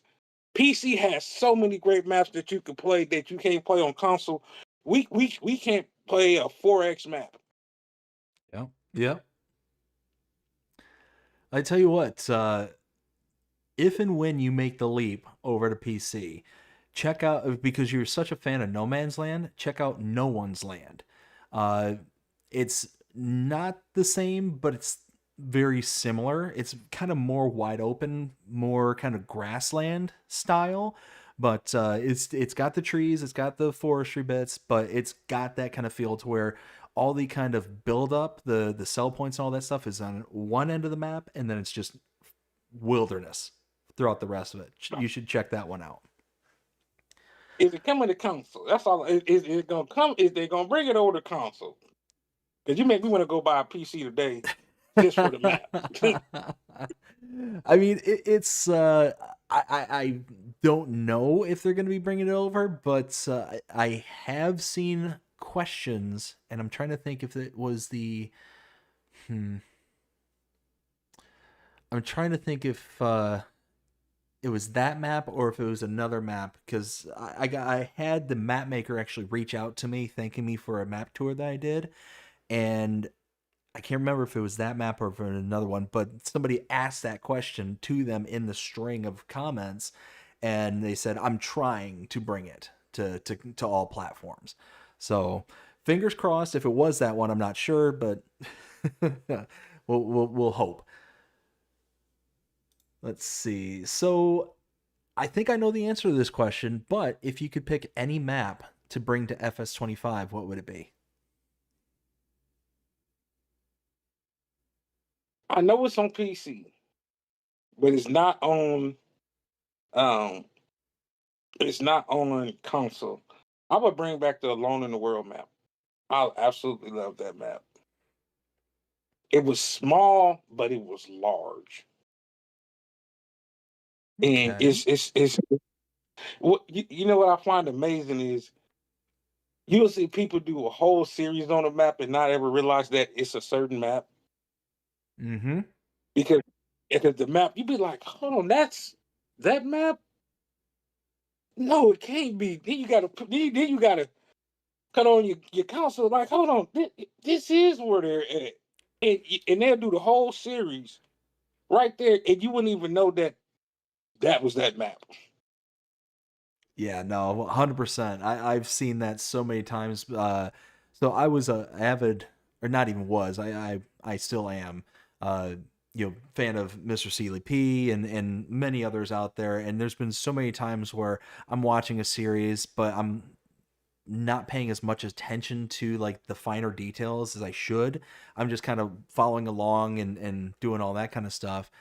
And all of a sudden I'm like, oh, it's this map. Like it's just a kind of a light bulb moment. And I don't know Yeah, why it's like that. It's just the kind of the world that they can build and bring to life. It's next level. yeah, See, it is next. I'm actually kind of shocked though because I based on how you were talking, I was like, I'm expecting you to say No Man's Land to that one. But Mhm. but you kind of left me out to dry there. So you threw a curve at me. I gotcha. So do you tend to follow the farm sim news at all? Like things that are coming up in the future and all that? But yeah, just like everything else, I follow Farm Sim News. I watch a lot of. I watch you. I watch DJ Goham, Looney the Farm Guy, Mr. Seeley P. I watch DJ Goham daily. That's my. And then it's another dude. He does Farm Sim News. I can't remember exactly who he is, but he got the little rolling cartoon at the beginning of the tractor and something. But he just plays music, but he gives all the updates. But yeah, I follow. So go ahead. But go ahead. I was going to ask. So you're very well versed and aware of the things that are happening in the future. Is there a map that's coming up that you're very excited about coming? There's a map, but I don't think it's not coming out by Giants. It's one that Farmer Donkey told me about. I don't know if it's coming to Peace, if it's coming to console, but it's Cavalier Roy's next map that he's coming out with. And I've heard a lot of good things about it, and it really has me interested. And the one that has the new map they're supposed to be coming out with in November has me interested because I really want to see like, okay, so now you guys are going to do fish and we're going to have castles and we're going to do this. And I mean, like I said, I feel like Farm Sim is slowly moving towards more of a GTA variant, like a life sim, of what I could call it. Because if you look at the mods and the things that you do, now they have NPCs in the game. So the next farm sim, you think about how many more NPCs, maybe next farm sim might even have a storyline, which I would absolutely love if they had a storyline about, you come in, which I had this great story for that would be like, you know, you come in, you move into town, has $0, you inherit a farm from your grandfather, you have you have to fix up this farm. and you do it on a map, and it's a story mode. It's Hmm. this. I mean, it's that. Cool. I mean, you could. I mean, people do it all the time. And the one thing I'm envious of, because I love watching like starting your online business series.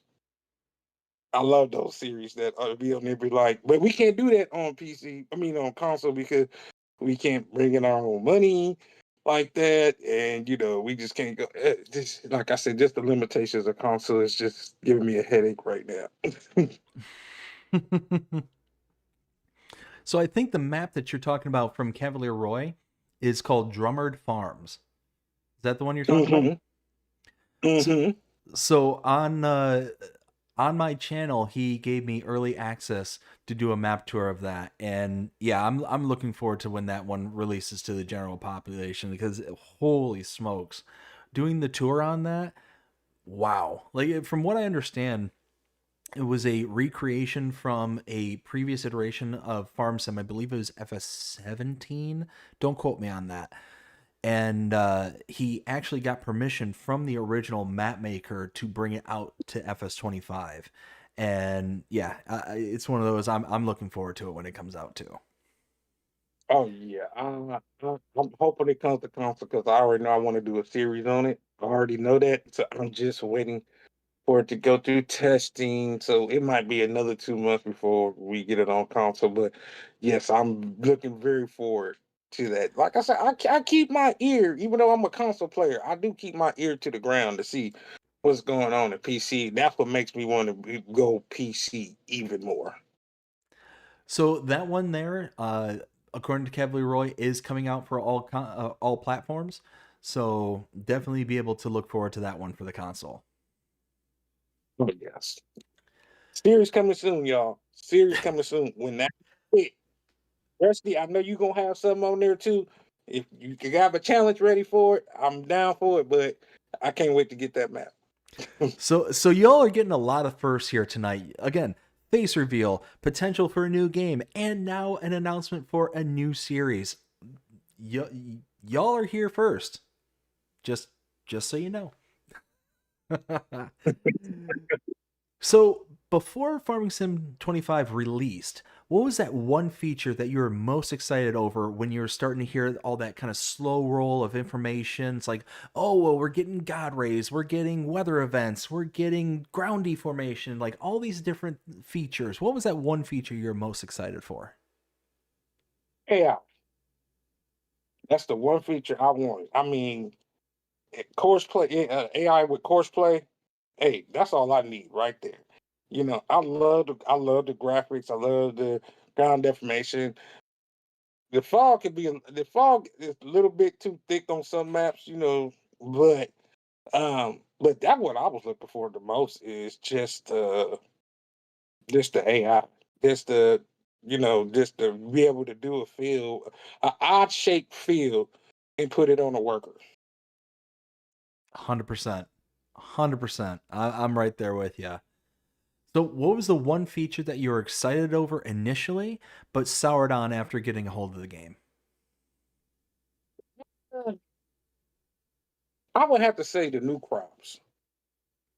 I was really excited. The new crops. This is a two part. The new crops and the buffalo because one buffalo they take forever to make buffalo milk. You could have 100 cows and you'll get only 1,000 liters of buffalo milk in a month, but you got 100 cows in another barn. You're gonna get about 10,000 liters of milk a month. Can we equal this out a little bit?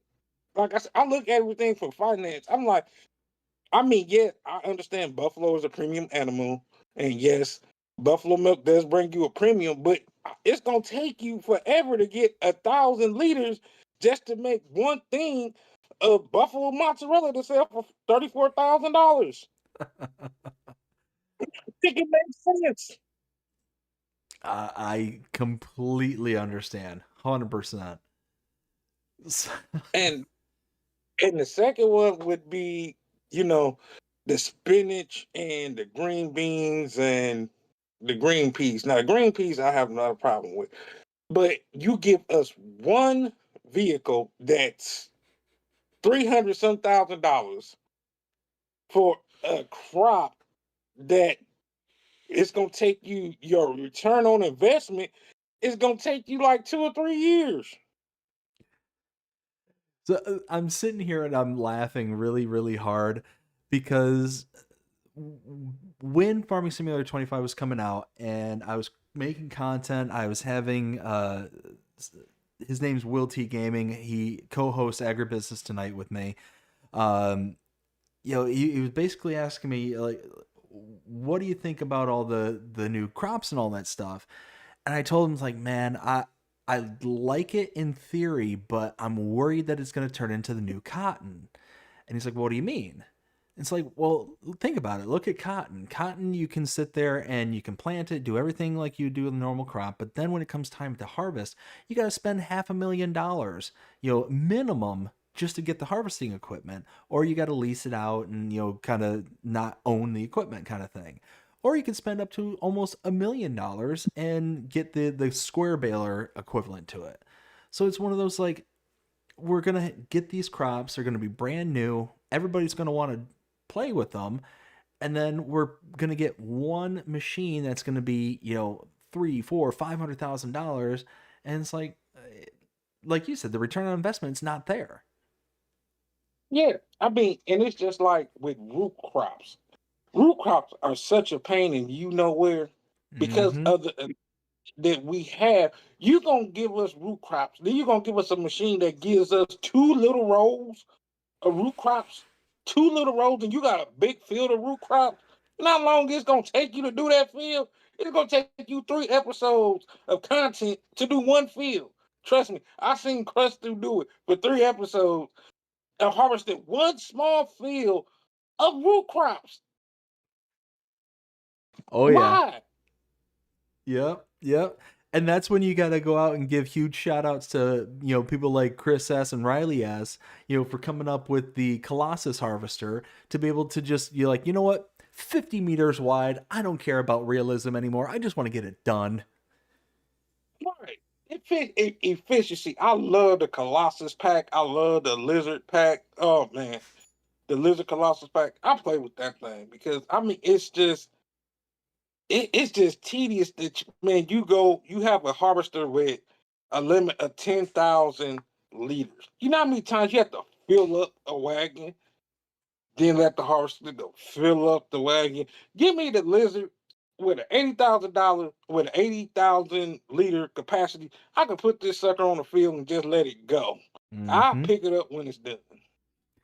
That's it. I'm right there with you. And especially for people who make content like you and I, it's one of those where you can do things in front of the camera that give the perception of, hey, I'm working really hard, I'm doing everything by the book kind of thing. But then in the background you got that Lizard Colossus with the 5 million liter tank and the 50 meter working with, and you're just hauling down the road at 70 miles an hour with that thing, and then all of a sudden you get into the field and you're driving at 40 miles plus an hour, just ripping through there, and it's like, oh my goodness, guys, I don't know, I'm exhausted, that was a lot of work, and it's like it's now midnight, and whew, the magic of editing. The magic of editing, because man, I swear, it's like to do a video. What people don't see, what y'all see is 30 minutes. What people see is 30 minutes, but man, behind the scenes, man, that's like 5 hours of work. That's, Mm-hmm. I mean, it got a video the other day. It was 3 hours, but I think the video ended up being 29 minutes and 36 seconds. And by the time you got to do the jump cuts, because you want, like I said, you want to get to the juicy stuff, because you want to get people coming in, but you don't want to bore them at the same time. So Yeah. you want to jump around.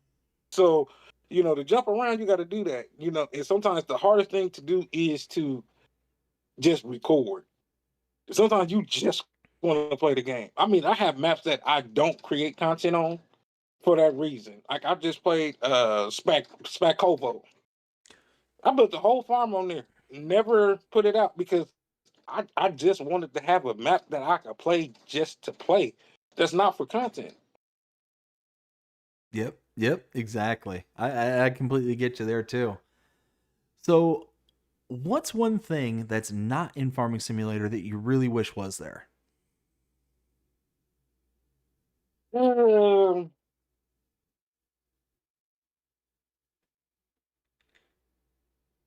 it's there now, but I want more Ford tractors.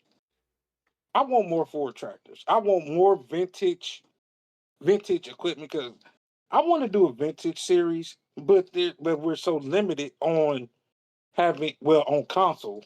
We are so limited to what we could have as that's vintage. You once you get something, you can't really upgrade it because you can't find anything that's an upgraded vintage tractor.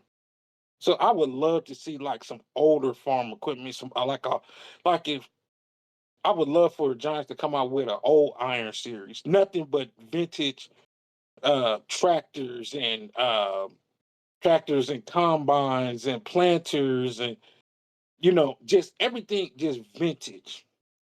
Now we get a sprinkle here and a sprinkle there, but I'm wanting like a whole series, a whole pack of vintage tractors. I gotcha. I gotcha. So, what kind of maps do you prefer to play on? Do you prefer like the wide open American style maps, or do you prefer like the tight, compact, almost UK style? A combination of both. Like the American maps, like the Michigan maps, those fields are entirely too huge. You'll be all day trying to harvest. Even with a Colossus pack, you still gonna be all day trying to harvest those fields. It's too much. But then UK maps, they are too small and they're too crowded. You have to try to weave in and out. So I like a combination of both, where it's open, it's a nice size field, but it's still small and familiar. I That's what I gotcha. like. And then, what kind of farming do you prefer to do? Do you prefer like arable, forestry, grass care? What's your farming of choice? Well, I like it all. I like arable. Uh, I like grass care.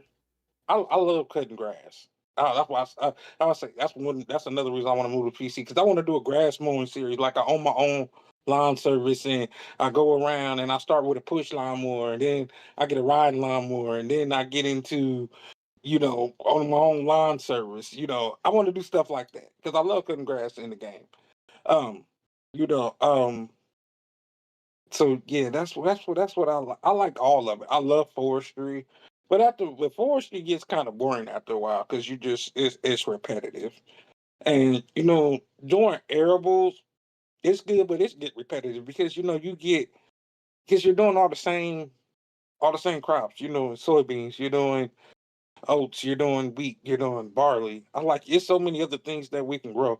I mean, I like the upgrade to the rice. That's nice, but again, you got to buy $100,000 machine to harvest the rice. You know, but what I do like is like the rye, the poppy, the mustard. Man, those make for some beautiful fields. Those make for some beautiful fields if you could get them all like to pop at the same time. I did it on my Pioneer Challenge where I had a field of mustard that was bright yellow. Then I had some canola. Then I had a orange field of sorghum and a red field of poppy and a purple field of lavender. Oh man, it made for beautiful, beautiful fields. One of my favorite and least utilized crops in game, and I've only seen a couple of maps ever use it, is the lavender. Oh yes. And it's that bright purple that's when it's ready to harvest, that's just so distinguished amongst the entirety of the game. It just stands out so much. And it's like, whoa. Yeah. You should plant poppy. Do the poppy field, and when it's ready to harvest and it turns that beautiful bright red, and you got it next to the lavender field, then you got a yellow canola. Oh man, That sounds pretty good. I'm not gonna lie, that sounds pretty good. So, as a content creator, what kind of advice would you give to somebody who's just starting out in this field? Just try. Don't be afraid to try. You got to start somewhere. You're not gonna get it right the first time, but as you when you first start out, it's not going to be great. Even when I first started out, man, Rusty was like, "Hey, you need to change your volumes. You need to change your mic location. You need to." So you have a learning curve there.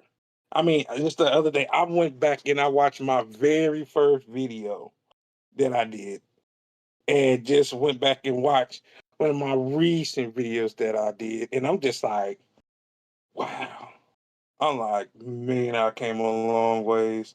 And it just surprises me. Like, I mean, it's not a lot of views. It's like if I get a video and I got 32 views, I'm like, I'm hyped. I'm like, man, 32 people view my stuff. And I'm like, man, I don't know what I would feel like if I was like somebody like you and you got all these subscribers. You get like 2,000 views on an interview, and I'm happy over 32 views. And I just be like, wow. It's one of those that, regardless of the level of views or anything like that, me personally, it's just knowing that people are out there willing to consume the content that we're putting out. It's one of those where knowing that there's somebody out there that dedicated the time to view it, that's the biggest thing for me personally. It's like, okay, like that's why I always say in my videos and my live streams, I'm so grateful. I'm always grateful for every single person out there who's willing to give the time of day, let alone to stick around for however long the video is, the stream, whatever the case may be. Um, and I presume that you're very similar in that way. At least it sounds like it to me. Yeah, and it was somebody at the beginning of the chat. I think I don't know if I'm pronouncing it's Danielle Kriege, and she said she wants to, or he wants to start a YouTube channel. My best advice: just do it, just try it. You can't lose from trying. But if you never start, then you never even know what you can do. So at least try. At least get out there and try, and then learn. Farmers Sim has a great community. Reach out to people; they'll help you. I mean, when I was setting up Discord, Dust Bunny was helping me. I didn't know how to set up Discord, but I was like, "Hey, everybody else got a Discord. I mean, I want a Discord." And everybody helps everybody. Farmer Donkey, he played me some music he wanted to put in one of his videos the other day. Hey, I gave him my opinion on it. That's the one thing I love about the Farmer Simulator community. Like I said, it's just great. Like one of my favorite content creators is Why Not. I love Why Not. I mean, the most humbling. I never met this man a day in my life, but through his YouTube videos, I can tell that he's authentic. He's he's selfless, and he would do anything for anybody. And that's why when I came up with the idea for getting Why Not a PS5, I mean, because my heart went out to Why Not, because I'm like, if there's anybody that I know in this community that's deserving of that, it was him. I mean, he brings us great content. Why not? If you got a question, if Why Not don't know the answer to it, he'll find you the answer to it. And you just watch his streams. I mean, he plays from 16 on up, and he's like a FS dictionary or encyclopedia. He's great. And I'm like, man, he doesn't get to enjoy. He's still on PS4. He doesn't get to enjoy the content that the rest of us is enjoying. That's not fair. And you bring so much to the community, so giving back a little bit. I mean, I spent $20 going to McDonald's. I could take that money and and do something nice for Why Not? Why not? That's what I ask myself. Why not about why not? Oh, and that what's funny is that's kind of how we came into like the same orbit. You and I is through Rusty Money and through your wanting to do such a nice thing for Why Not. When Rusty ended up doing the interview show and let me know this is something that was kind of churning in the background kind of thing. It's like, oh yeah, we gotta get something going on that. So yeah, it was one of those that I found out later that it was originally your idea, that you were like the driving force behind it, and it's like, oh man, that's so cool. Like, and it just made me like want to get on board with it just that much harder. And it's like, okay, this is the kind of community that we have here, is ones that will go out of their way to make something like this happen.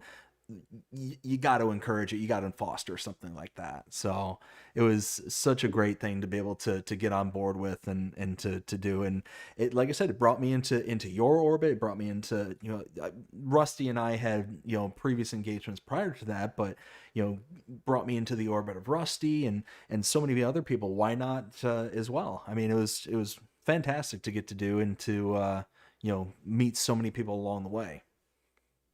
Yeah, like I said, when I discovered, I mean, you tapped. I want to actually tell you thank you because you tapped into something that has not been tapped into before. You know, because you bring in all of these content creators together. You're putting faces with names, and we're getting to really know these people that we watch and we listen to on a daily basis. And you're bringing that. So I just want to tell you thank you, and that we appreciate you. And man, this was a great idea. Keep up the good work. I absolutely love it. And I definitely want to see my boy Farmer Donkey on the show sometime in the future. I want to see my boy Farmer Donkey. So Oh, just want to thank you, absolutely. Big Daddy, Oh, for no the problem. community. No problem at all. It's been a great experience so far. Like I said, I'm incredibly grateful for everything that this community has brought to my life, and I hope to continue to put it out there for everybody to you know see that this is such a great place to be. So I appreciate the thank you.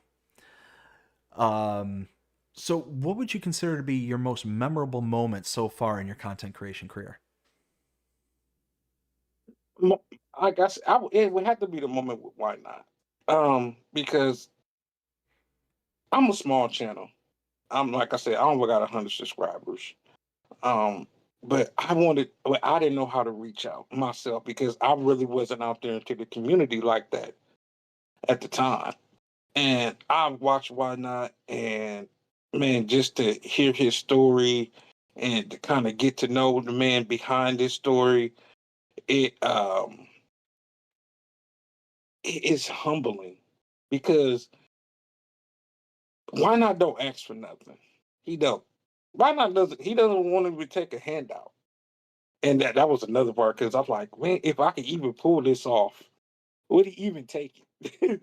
Because he's humble like that. And I mean, you don't see that anymore. And just to hear Why Not story and everything he's went through, and he still gets up every day and gives us great live streams, give us great content, being a pillar of the FS community, and also a wealth of knowledge. That's my greatest moment in farm sim. And like I said, I didn't know Why Not.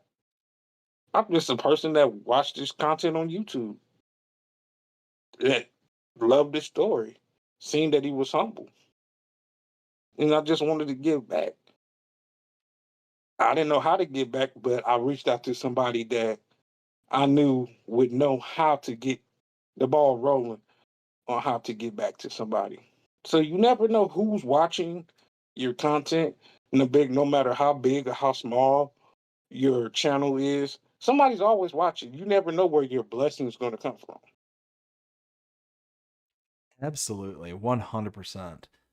So I've got one more question for you for this Mhm. segment. So, if you had the ability to make a map of real life, so you had all the prerequisite knowledge, you knew how to do the coding, you knew how to do the Giants editor, the whole nine yards, where would that map be based off of and why? My family farm in Tennessee. There's a whole section down here that I would love to do a map of. I'm gonna get there. That's another reason for me getting the PC, so I can learn how to do all that because I want to do. I would love to do that, and I would love to do. I want to say Rusty's grandpa's farm because he talks about it all the time. It sounds like a great place. I would love to make a map of that just for him. Just for him to have, for us to play, for it could just give him the memories when he was growing up. Because he talks about it, he's tried to recreate it somewhat on the Con Lands map in FS22. But I would love for him to have a map of his grandpa's old farm. And I would like to do a map of my farm in Tennessee here. Excellent, excellent. All right, well, like I said, that's the last question I have for this segment here. So let's go ahead and set our sights on the chat there for any more questions that they have. And I think I missed one from earlier from Michelle Farms. Michelle, I apologize for missing this. Ask, what part of Tennessee? So I presume she's asking, what part of Tennessee are you in? I am in a city called Clarksville, Tennessee. It's about 45 minutes outside of Nashville. Gotcha, Um, gotcha. right by Fort Campbell, Kentucky. I could throw a rock and hit Kentucky state line from my house. Gotcha. Okay, okay. And then Michelle, thank you again so much for your question. Rusty Money Gaming asks, how did Tennessee find Rusty? I can't remember how. Uh, I found Rusty I was just going through I was going through trying to find what game this was. And I came across one of Rusty's videos. And I was like, this dude kind of cool. And so I watched one and I kind of went down a rabbit hole. And then I started watching another one. Then I started watching another one. Next thing I know, it's like 4 o'clock in the morning. And I'm like, I gotta go to bed. Uh, and that's how I got introduced to Rusty. One thing I like about Rusty is the same thing I like about why not Rusty Tumble. Rusty's just a good guy, period. You know, he give you the shirt off his back. He's just a good person. That's what I love about Rusty. Rusty never changed. Always stay the person that you are, man. I love you, and that's how I found Rusty. Just trying to find out the name of what the game was.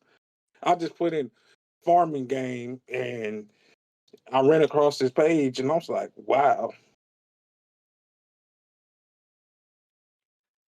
Excellent, excellent. Rusty, thank you so much for your question. Greatly appreciate it.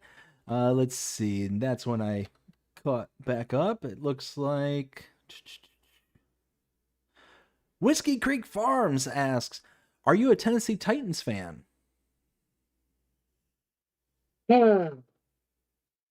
Unfortunately, I'm a Dallas Cowboys fan. Don't hate me for it.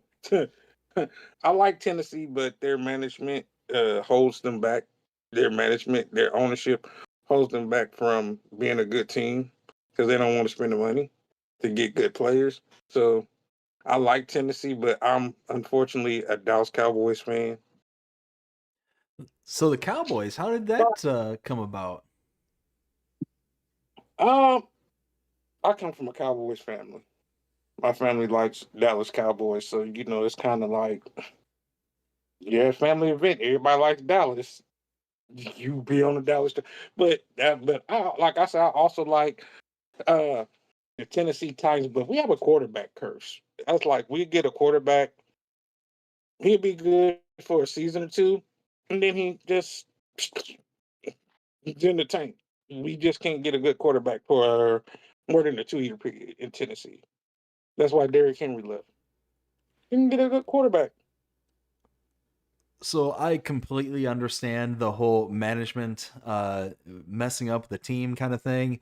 I'm originally from Michigan, and the Detroit Lions were a thing for a very long time. It's only here recently that they've ever started even looking at some good things. So being from Detroit and kind of following their local sports teams, one of those where I completely understand where you're coming from with that one. Yes, so, I mean, Detroit has they have stepped their game up the last couple years. My wife is from Michigan, and I bought her I bought her a Detroit Lions watch when we first met. She's never wore that watch. She's like, "What? I'm gonna wear this watch for her." But are you Michigan State or Michigan Wolverines? Oh, I am actually Michigan Wolverines. I grew up just outside of Ann Arbor. Oh, I'm a Spartan. I'm a Michigan Spartan. Okay, I okay. like. So is that around where your wife is originally from, and that's why you're a Spartans fan, or? No, I always been a Michigan Spartans fan. I always been an Ohio State fan. Okay. Wow, so that's a pretty eclectic liking right there between Michigan State and Ohio State. I mean, they're all around. Well, think about it. If you think about where Indiana is, I really never liked Indiana. Michigan is right above us, and Ohio's to the right of us. So I That's picked us around the state.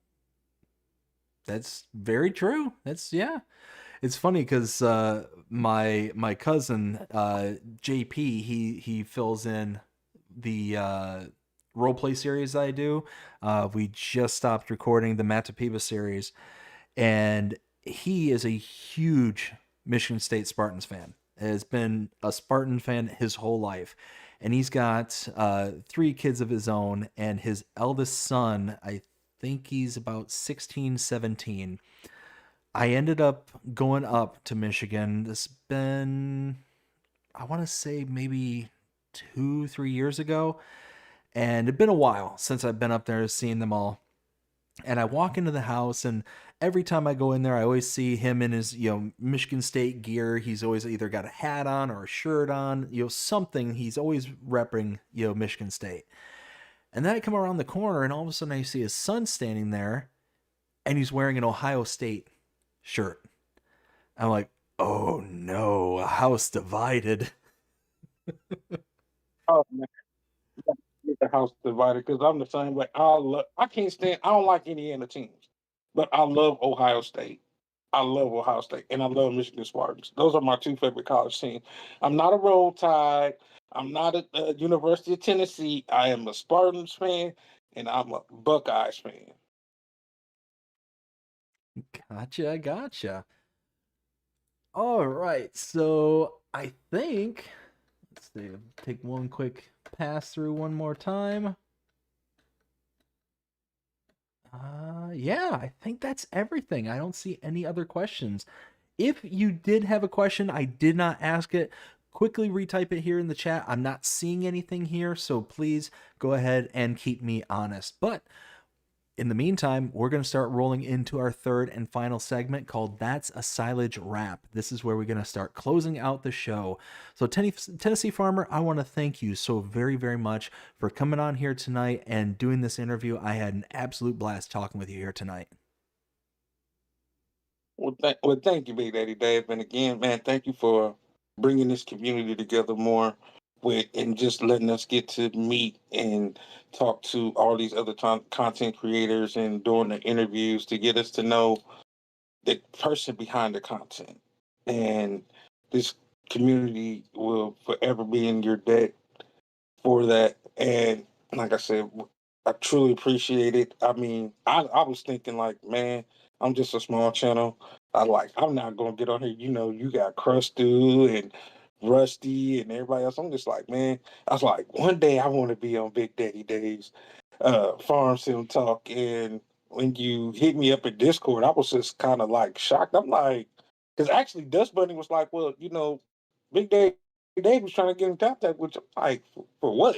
I didn't think it was for an interview, but I'm glad you did reach out. I did want to at least tell my side of the story of who I am and why I play Farm Sim and what I do. And I hope that this brings more faces to my community and more faces to the farm sim community. Because I told everybody, I put it out on my Instagram, I put it out on my Facebook. So hope this brings more people to your channel, more people to my channel, more people to just this community's channels and all. Because it's not about me growing; it's about the whole farm sim community growing and growing together as one. Oh, I couldn't agree with you more. Couldn't agree more. That's fantastic. Yes, like I said, everyone, if you haven't yet, go check out Tennessee Farmers channel there over on YouTube. Got it linked down below in the actual stream itself, also listed in the description. So go ahead and click that button, go hit that subscribe button, and check out his content over there. And let's see. I did see one question pop up from Benji. Benji asked, "Do you have any pets?" And you said yes. You have the pit bull. You called him your shadow, if I remember right. Yeah, I call him Shadow. He's all black with a little white on his chest. His name is Midnight, but I call him Shadow because he followed me. He followed me around everywhere, so I just call him Shadow. But his real name is Midnight. Awesome, Benji. Thank you so much for your question. Greatly appreciate it. And like I said, that's all the things that I have. I'm not seeing anything else from the chat. So, do you have any future plans or projects that you're working on? Um, just like I said, moving over to PC, um, and I want to expand my channel, to like doing not only farm sim content. I want to do like you see my stuff in the background. You see my Marvel stuff. I want to do like an office tour and just kind of show what my room is. I want to do as I build my channel, like with my PS5 to when I do my PC and get my microphone. And as I grow, I want the farm sim community to see me grow. So that's something that I'm working on. And like I said, moving over from console to PC, I would like to do a combination of both. I want to do some on PC, some on console. That's something I have yet to see anybody do. It's just usually one or the other. Why limit yourself to one when you can do both? Two different audiences, but the same goal. Because that's the one thing as a console player I didn't like at first because I couldn't see myself in content because everybody was playing PC maps, and that's why I gravitated towards Rusty because he was a console player. I'm like, oh shoot, this guy on PS5 like I am.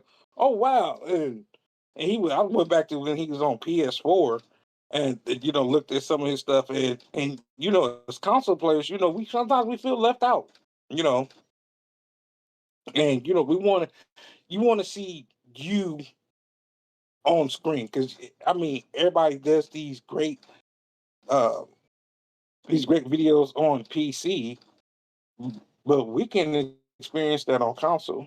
I want to see some console players like me. I mean, everybody can't afford a PC.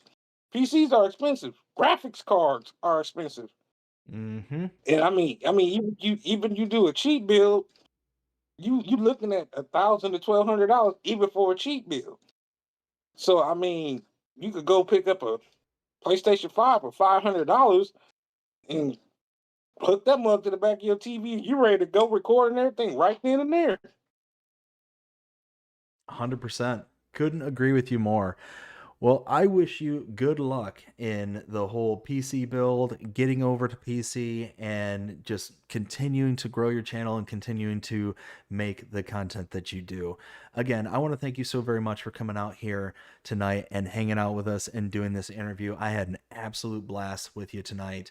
And this is the part of the whole show where I turn to the audience and say, did you enjoy it? I hope you did.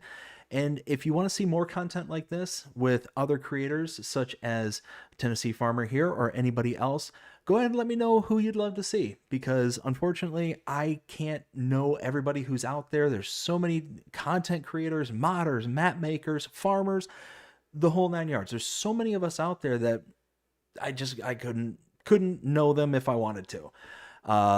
So it's one of those, reach out to me on any of my social medias, whether it's Discord, YouTube, Facebook, Instagram, whatever I'm on, go ahead and reach out to me and let me know some of those content creators out there, some of those creators out there, and I would love to have them on. Big or small, doesn't matter. The only restrictions I have is that they have to be over the age of 18. So if they're over the age of 18, feel free to reach. And if you're a content creator, modder, map maker, whatever you are, reach out to me directly. Feel free to put your name in the ring. And I would absolutely love to set up some time to be able to talk to you as well, just like what we did here tonight. Tennessee Farmer, thank you again so very much. Hope you enjoyed yourself. And yeah, I think that's going to be where we wrap things up. All right. Thanks, Dave. Everybody have a good night. So I'm going to go ahead and play the outro there, Tennessee Farmer. Go ahead and hang on for a little bit after, and I'll catch you on the other side of the outro. Ooh. All right. Thanks a lot, everyone. Hope you have a fantastic night. If you enjoyed it, please show me by liking, sharing, subscribing, following, commenting, doing all the things the algorithms enjoy you doing. The shows you're engaged with this channel, enjoying the content. And that being said, I hope everybody has a fantastic day. Take care.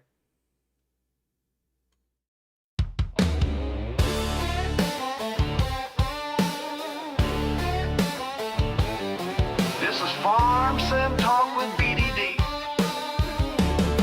Let's roll. Out here in the country, where the roads run wide, there's a world behind the pixels that we're bringing to the light. From maps to mods to the rigs we drive, we're talking to the folks who keep this farm life alive. It's Farm Sim Talk with BDD. Come pull up a chair and ride along with me. Stories from the makers, the builders of the scene. Farm Sim Talk, where we live the farming dream.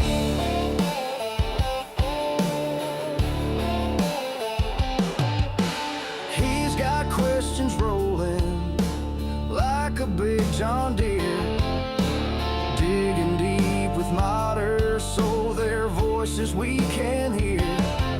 From giants of the code to the artists painting skies, he's shining up their stories like a brand new combine. It's Farm Sim Talk with BDD. Come pull up a chair and ride along with me. Stories from the makers, the builders of the scene. Farm Sim Talk, where we live the farming dream.